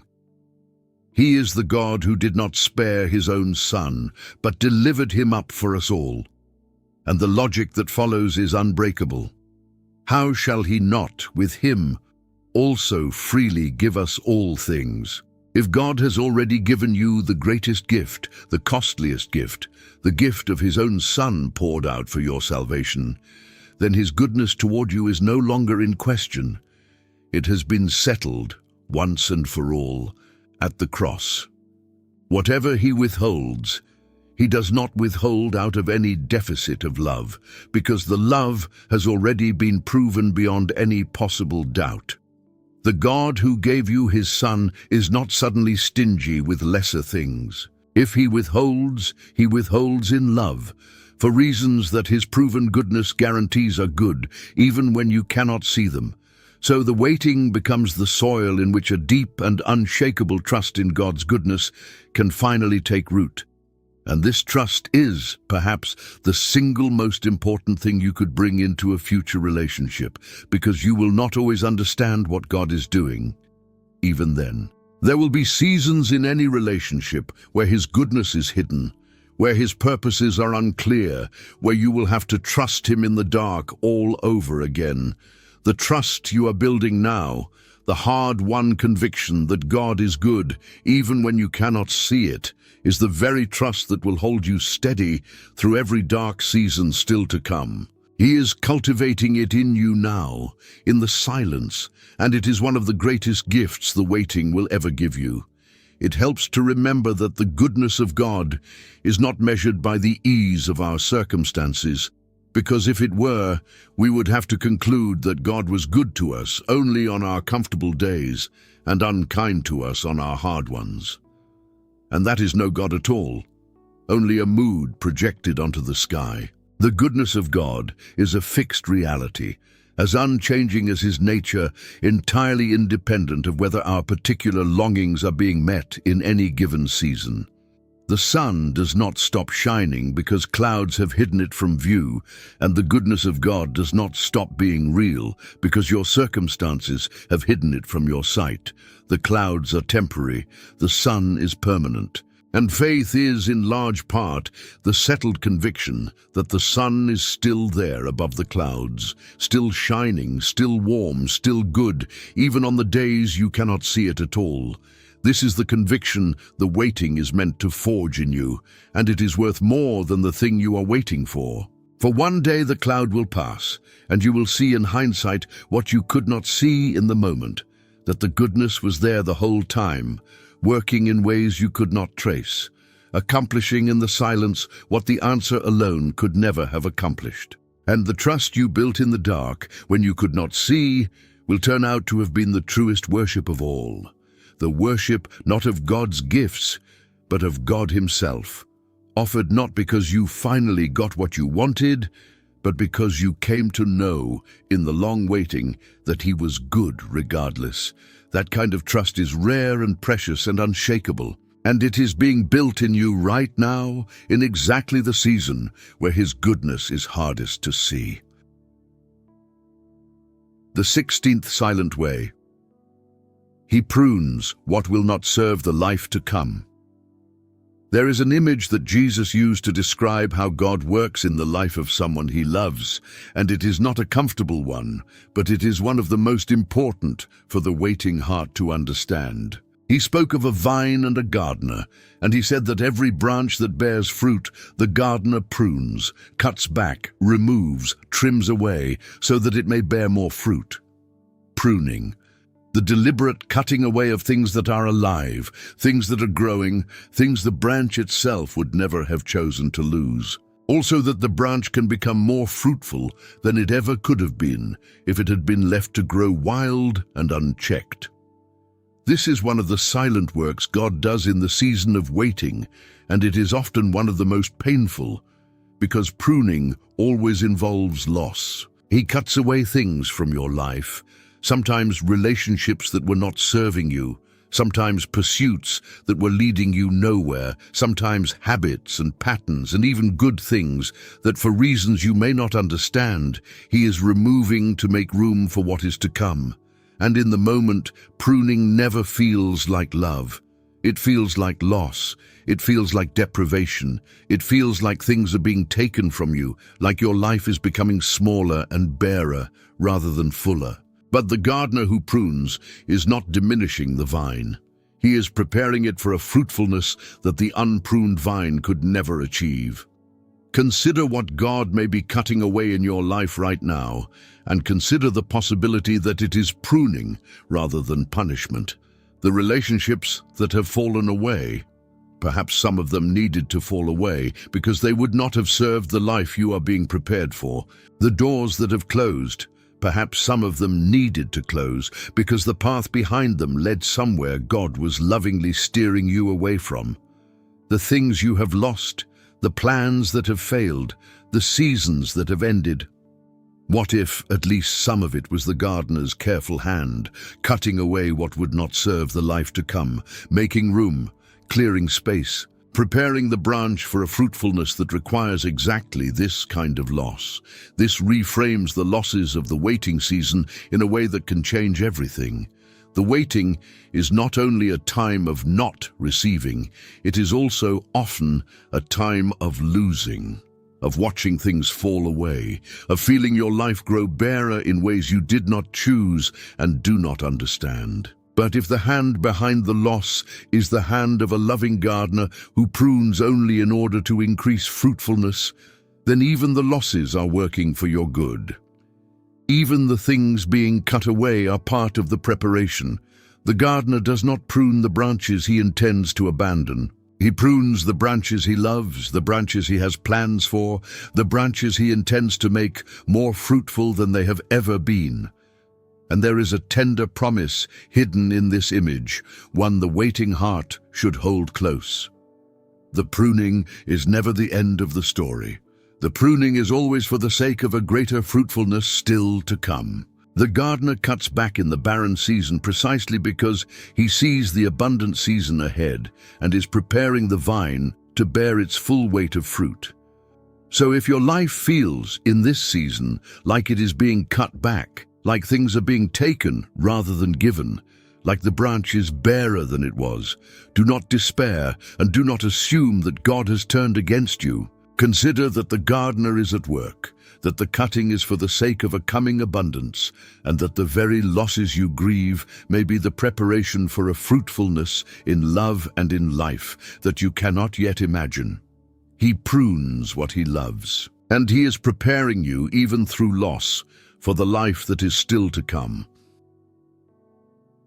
The 17th silent way. He forms the character a lasting love requires. When we are young and longing for love, we think almost entirely about compatibility, about chemistry, about finding the person who feels right, who fits, who makes our heart race.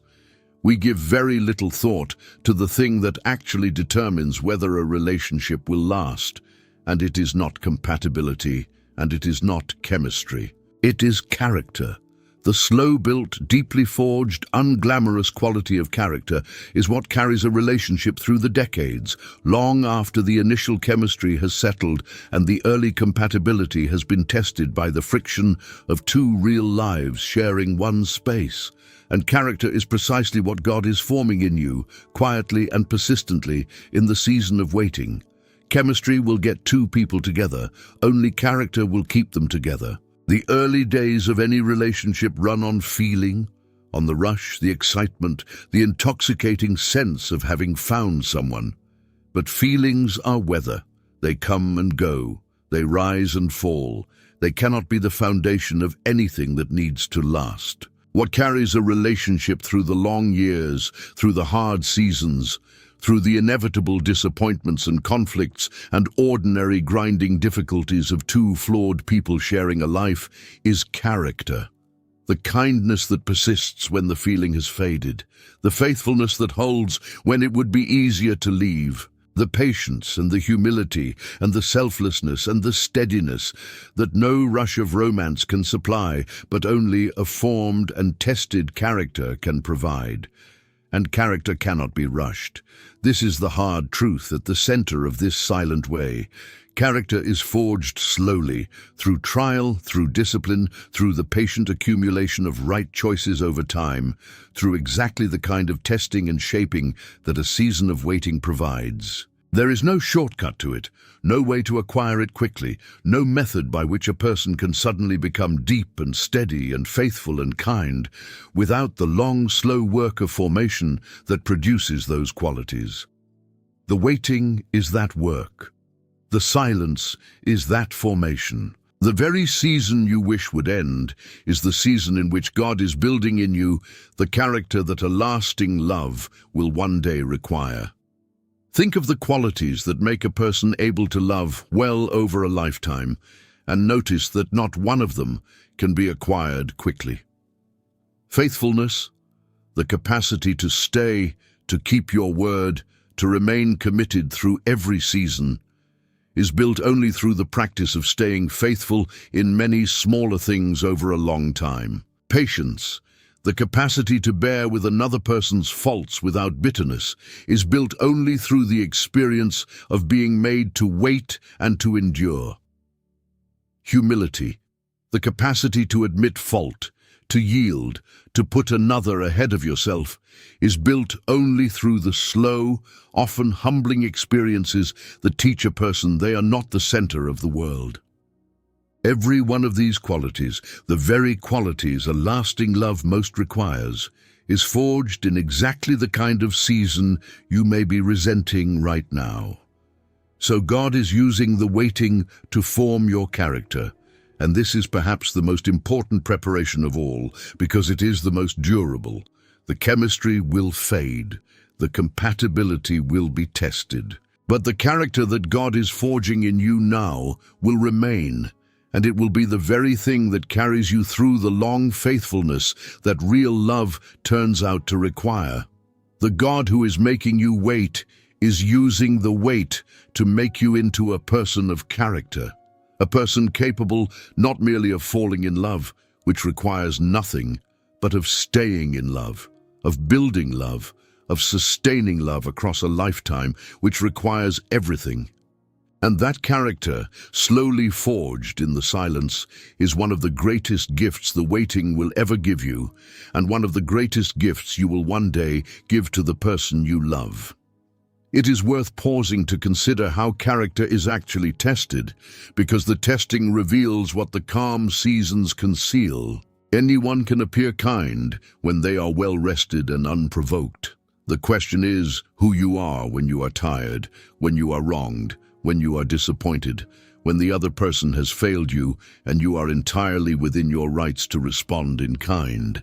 It is in exactly those moments that character or its absence comes to light.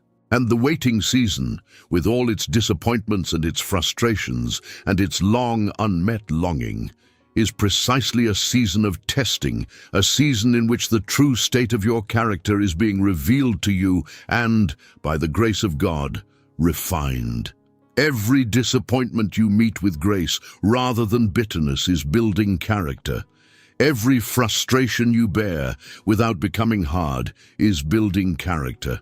The very difficulties of the waiting are the workshop in which the durable qualities of a lasting love are being forged. And there is a deep encouragement in understanding this, because it means that none of the difficulty is wasted. The waiting that feels so pointless, so empty, so much like nothing is happening, is in fact accomplishing one of the most important works that can ever be done in a human life: the slow formation of a character capable of love. You are not merely passing time, you are being made into someone. And the someone you are being made into, patient, faithful, humble, kind, steady, formed by the very trials you wish you could skip, is exactly the someone that a lasting love requires. The God who is forming you is not wasting a single moment of the formation, however slow and however hidden it may feel from inside the season itself. The 18th silent way. He teaches you to steward what you already have. There is a principle that runs all through the teaching of Jesus, and it has direct and searching application to the season of waiting. He taught again and again that the one who is faithful in little will be entrusted with much, and that the one who is faithful in what belongs to another will be given something of their own. The principle is consistent and unavoidable. Faithfulness with what you have now is the qualification for receiving more later. And this means that the way you steward your present life, your single life, the life you have right now, before the relationship comes, is not separate from your preparation for what is to come. It is the very heart of it. We tend to imagine that our real life will begin when the thing we are waiting for arrives. That the present, the single season, is a kind of waiting room, an interval to be endured, a time of less than that we are simply getting through on the way to the real thing. But God does not see it that way at all. God sees the present season as a stewardship. He has given you a life right now. This life with its time, its resources, its relationships, its opportunities, its gifts. And the question that matters to Him is not how impatiently you are waiting for the next thing, but how faithfully you are stewarding the thing you already have. Are you living this season well? Are you using what you have been given? Are you faithful in the little that is yours right now? Because here is the principle laid bare. If you cannot steward a single life well, you will not suddenly steward a shared life well. If you are wasting the time, the freedom, the resources, and the opportunities of your present season, the arrival of a relationship will not transform you into a faithful steward. It will simply give you more to waste. But if you are faithful now, If you are using your single season to grow, to serve, to build, to give, to become, then you are demonstrating the very faithfulness that qualifies a person to be entrusted with more. The way you handle the life you have is the truest indicator of how you will handle the life you are praying for.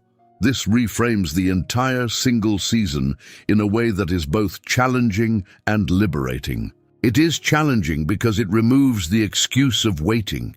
You cannot put your life on hold until the relationship comes, because the way you live now is itself the preparation. But it is liberating because it gives the present season profound meaning and purpose. Your single life is not a void to be endured. It is a stewardship to be lived faithfully. It is a gift to be used well. It is, in fact, a unique season with unique opportunities, freedoms and possibilities that the married seasons of life will not afford. And God is watching to see whether you will steward those opportunities faithfully or squander them in restless waiting for something else. So invest this season, use the time, develop the gifts, serve in the ways that your current freedom allows, build the disciplines, deepen the friendships, pursue the calling, grow in every way you can grow. Do not waste the single season wishing it were a different season, because the faithfulness you show now is the very thing that prepares you for what is to come. The one who is faithful in little will be entrusted with much, and the much you are praying for is being prepared in part by the faithfulness you bring to the little you already hold. Steward it well.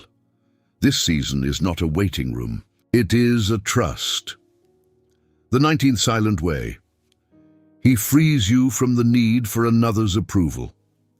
There is a chain that binds a great many people without their ever knowing it, and it is one of the most quietly limiting forces in a human life. It is the need for the approval of others, the deep, often unconscious craving to be validated, accepted, affirmed, and approved by the people around us. And it is a particularly dangerous chain to carry into a relationship, because a person who needs another's approval in order to feel okay will inevitably hand that other person a power over them that no human being should ever hold. One of the silent works God does in the season of waiting is to break this chain, to free you from the need for human approval, so that you can love and be loved as a free person rather than a captive one. The need for approval distorts everything it touches. A person who needs to be approved of cannot be fully honest, because honesty risks disapproval. They cannot set boundaries, because boundaries risk displeasure. They cannot be their true self, because the true self might not be approved of, and so they perform a more acceptable version instead. They are forever managing the impressions of others, forever adjusting themselves to win acceptance, forever bound by the fear of what others will think. And when such a person enters a relationship, they bring all of this with them, and the relationship becomes another stage on which they perform, another source of the approval they are addicted to, another place where they cannot be fully honest or fully themselves, because the fear of disapproval governs everything. God wants to free you from this before he gives you a relationship, because a relationship is no place to be working out your need for approval. It is too important, too intimate, too central to be turned into a mechanism for feeding a hunger for validation. And so, in the silence of the waiting season, God does a deep work of liberation. He teaches you to find your approval in him, to rest in the acceptance that he has already given you, the acceptance secured not by your performance, but by the love that he poured out for you before you had done anything at all to earn it. He teaches you that you are already approved, already accepted, already loved by the only one whose verdict ultimately matters.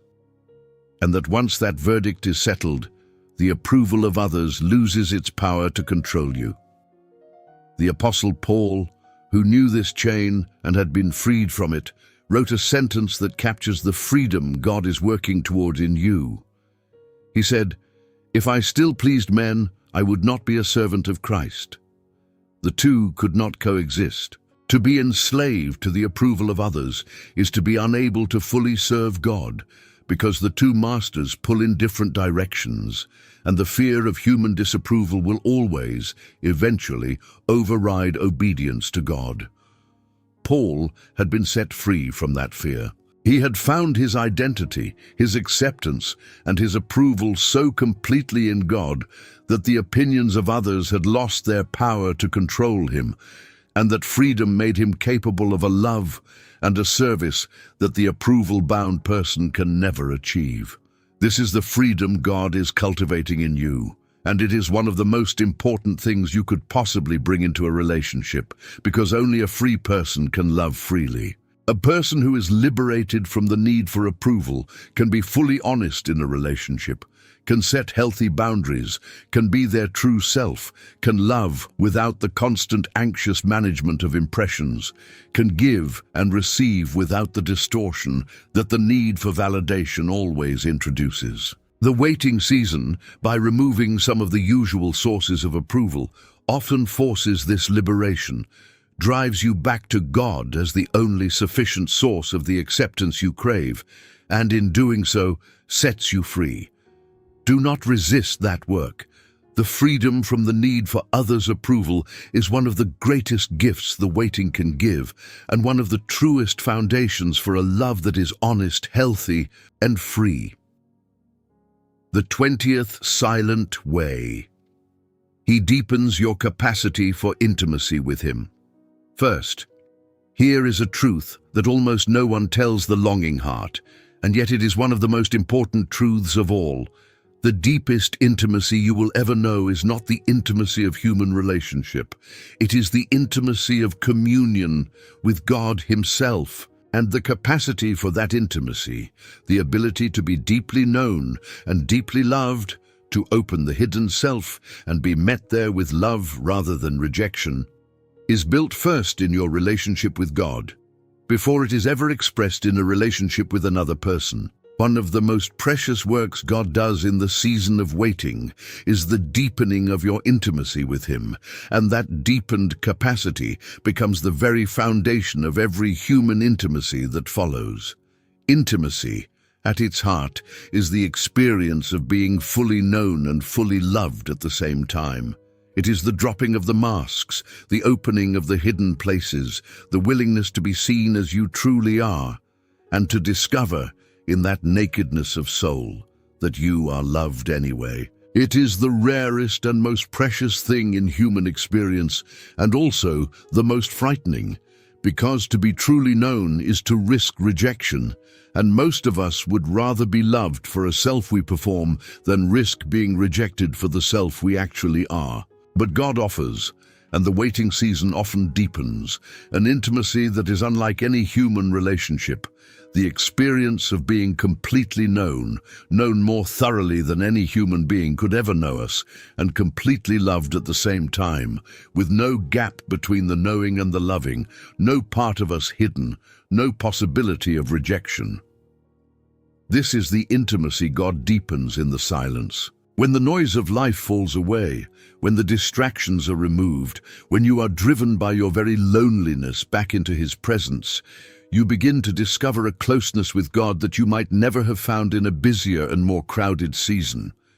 You learn to bring Him the hidden self, the fears, the failures, the longings, the parts you show no one, and you discover that He meets you there not with rejection, but with love. You learn to be known by Him, and to rest in being known, and to find in His presence the deep companionship that you had been seeking, perhaps without realizing it, in the longing for a human relationship all along. And here is why this matters so profoundly for the relationship you are praying for. The capacity for intimacy that you develop with God becomes the capacity for intimacy you bring to another person. A person who has learned to be deeply known and deeply loved by God has learned the very thing that human intimacy requires: the willingness to drop the masks, to open the hidden self, to risk being seen, and to discover love on the other side of that risk. But a person who has never known that intimacy with God, who has never let themselves be truly known even by Him, will struggle to find it with another human being, because they have never learned the vulnerability that intimacy requires. The intimacy with God comes first, and it teaches the soul how to be intimate at all. There is a beautiful and ancient truth here, that the human longing for intimacy, the ache to be known and loved, is ultimately a longing for God, and that it finds its truest fulfillment in Him first, before it finds any partial fulfillment in human relationship. The relationship you are praying for, however wonderful, will never be able to fully satisfy the longing to be known and loved. Only God can do that, and a human relationship that is asked to do it will buckle under the impossible weight. But a person who has found that deep intimacy with God first comes into a human relationship already satisfied at the deepest level, bringing not a desperate hunger to be finally known, but a glad capacity for intimacy that has already been awakened and fed at the only source that could fully supply it. The waiting deepens your intimacy with God, and that deepened intimacy is the truest foundation of every human closeness that will ever follow. There is a profound implication in this that can reframe the entire ache of loneliness. The loneliness you feel in the waiting season, the deep, sometimes painful sense of being unaccompanied in a way that no friendship quite resolves, is not at its root only a longing for a human being. It is a longing for communion, for the deepest kind of being known, and that longing is one that God Himself placed in you, and one that God Himself most fully answers. The waiting season, by intensifying the loneliness, often drives you toward the very communion with God that the loneliness was always, at the deepest level, crying out for. And many people discover, in exactly the season they thought would be the emptiest of their lives, the richest and most intimate communion with God they have ever known, a closeness that the busier and more accompanied seasons had never allowed. This does not mean the longing for human companionship is wrong, or that God intends you to remain alone. It means that the deepest fountain has to be found first, so that the human relationship, when it comes, is not asked to be the fountain.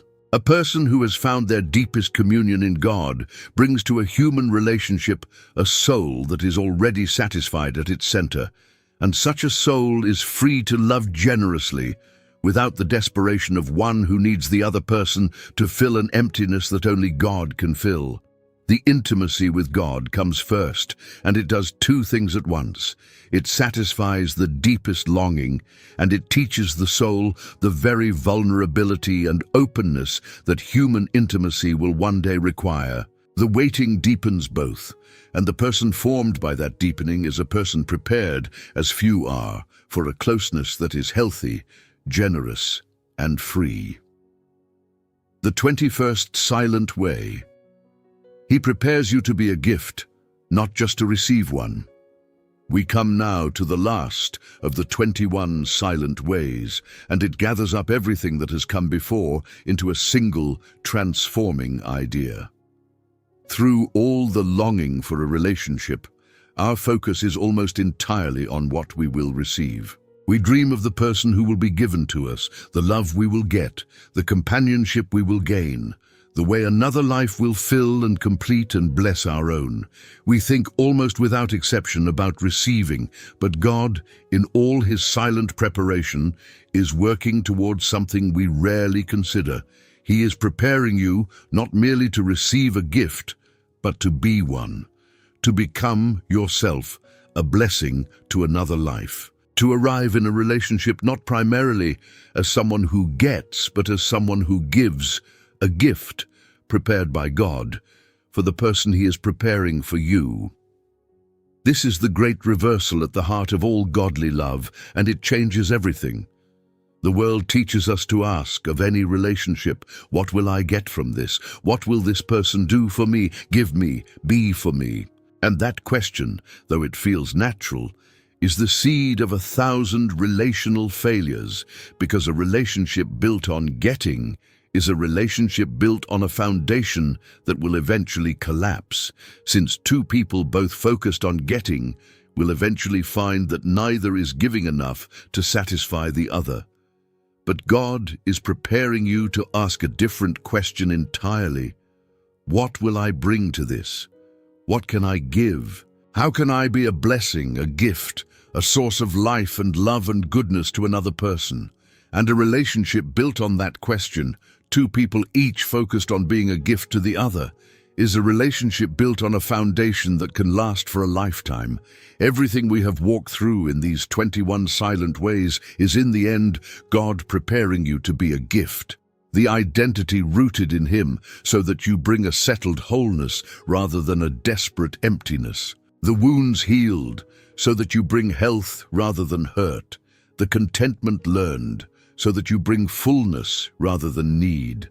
The desires refined, the patience built, the capacity for selfless love developed, the idols stripped away, the direction established, the voice of God learned, the community gathered, the faith strengthened, the heart revealed, the integrity formed, the timing aligned, the trust cultivated, the pruning endured, the character formed, the stewardship practiced, the approval need broken, the intimacy with God deepened.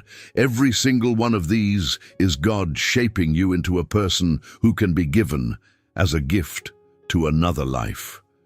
He is not only preparing a person for you, He is preparing you to be a person worth receiving. This is the most beautiful reframe of the entire waiting season, and it has the power to transform the way you experience every remaining day of it. You are not only waiting to receive someone, you are being prepared to be given to someone. The work God is doing in you now is not only for your benefit, it is a gift He is preparing for a person you have not yet met.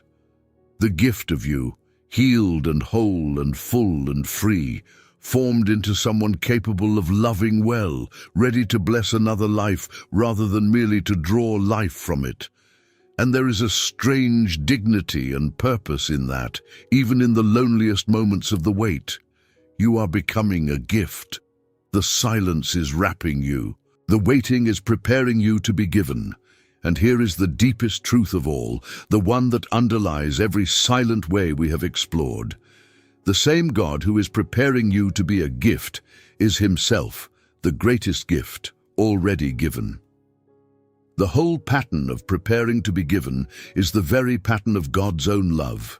For He so loved that He gave His own Son, poured Himself out, became Himself the gift for a world that could never have earned Him.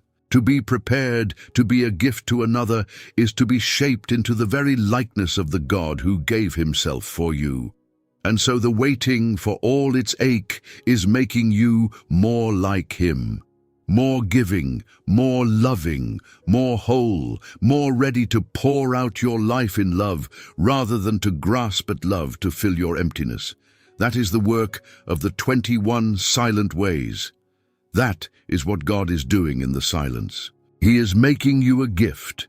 So here we are at the end of the 21 silent ways, and I hope that the empty seat at your table looks different to you now than it did when we began. Because the silence was never empty. The silence was the workshop. Every day you have spent waiting, every quiet stretch where it seemed nothing was happening, every unanswered prayer, and every lonely evening. All of it has been the hidden labor of a God who loves you, working on a foundation you could not see, preparing you for a love you cannot yet imagine, and preparing you even more to become a person capable of giving that love well. You are not being passed over. You are being prepared. The God who set His heart to answer Daniel from the very first day, who was working through every silent hour, even while the prophet wondered if heaven had heard him at all, is the same God working in your silence now. The answer was never the question. The shaping was the answer all along. Before you go, I want to ask you to do one thing, and it is the thing I believe matters most as we close. Somewhere in the course of this teaching, a particular person came to your mind. Someone you know who is waiting too. Someone carrying the very same ache of the empty seat. Someone who needs to hear that the silence in their life is not abandonment, but preparation. I want you to send this video to that one person, not to a list, not to everyone, to the one soul who came to mind. That simple act, sending these words to someone who needs them, may be a quiet gift of love to a person walking a lonely road, a way of telling them, without saying it directly, that they are seen and they are not forgotten, and God has not gone silent on them either. Let this teaching reach them through you, and if you have not yet subscribed, I would gently invite you to do that too. It is completely free, just a single tap of the button below this video, so that the next teaching finds its way to you when it comes, and you have a steady place to return to in the seasons of waiting that are still ahead. And before you go, I would love to know, where in the world are you watching from tonight? Drop your city or your country in the comments and watch the global circle light up, name by name, place by place, believers and seekers and weary waiters from every corner of the earth, all gathered around the same words, all being prepared by the same God, all reminded that they are not alone in the waiting. Let the world see how far these words are reaching. And now, hear this blessing over you, spoken directly to the one who is waiting. May the God who works in silence be no stranger to you in yours. May you come to know the empty seat at your table not as a sign of his forgetting, but as the quiet evidence of his preparing. May he root your worth so deeply in his love that no delay can shake it, heal the wounds you have carried so that you carry them no longer, and make you, in this very season, into a gift worth the giving. May you trust his timing when you cannot trace his hand, and may you discover, long before the right person ever arrives, that you have already been found, already been known, already been loved with a love that was reaching for you before the foundations of the world. And may the peace of the God who is never absent in the silence guard your heart and quiet your longing, until the day his perfect timing is finally revealed. You are not waiting alone. You never were. God bless you, wherever in the world you are, and I will see you in the next one.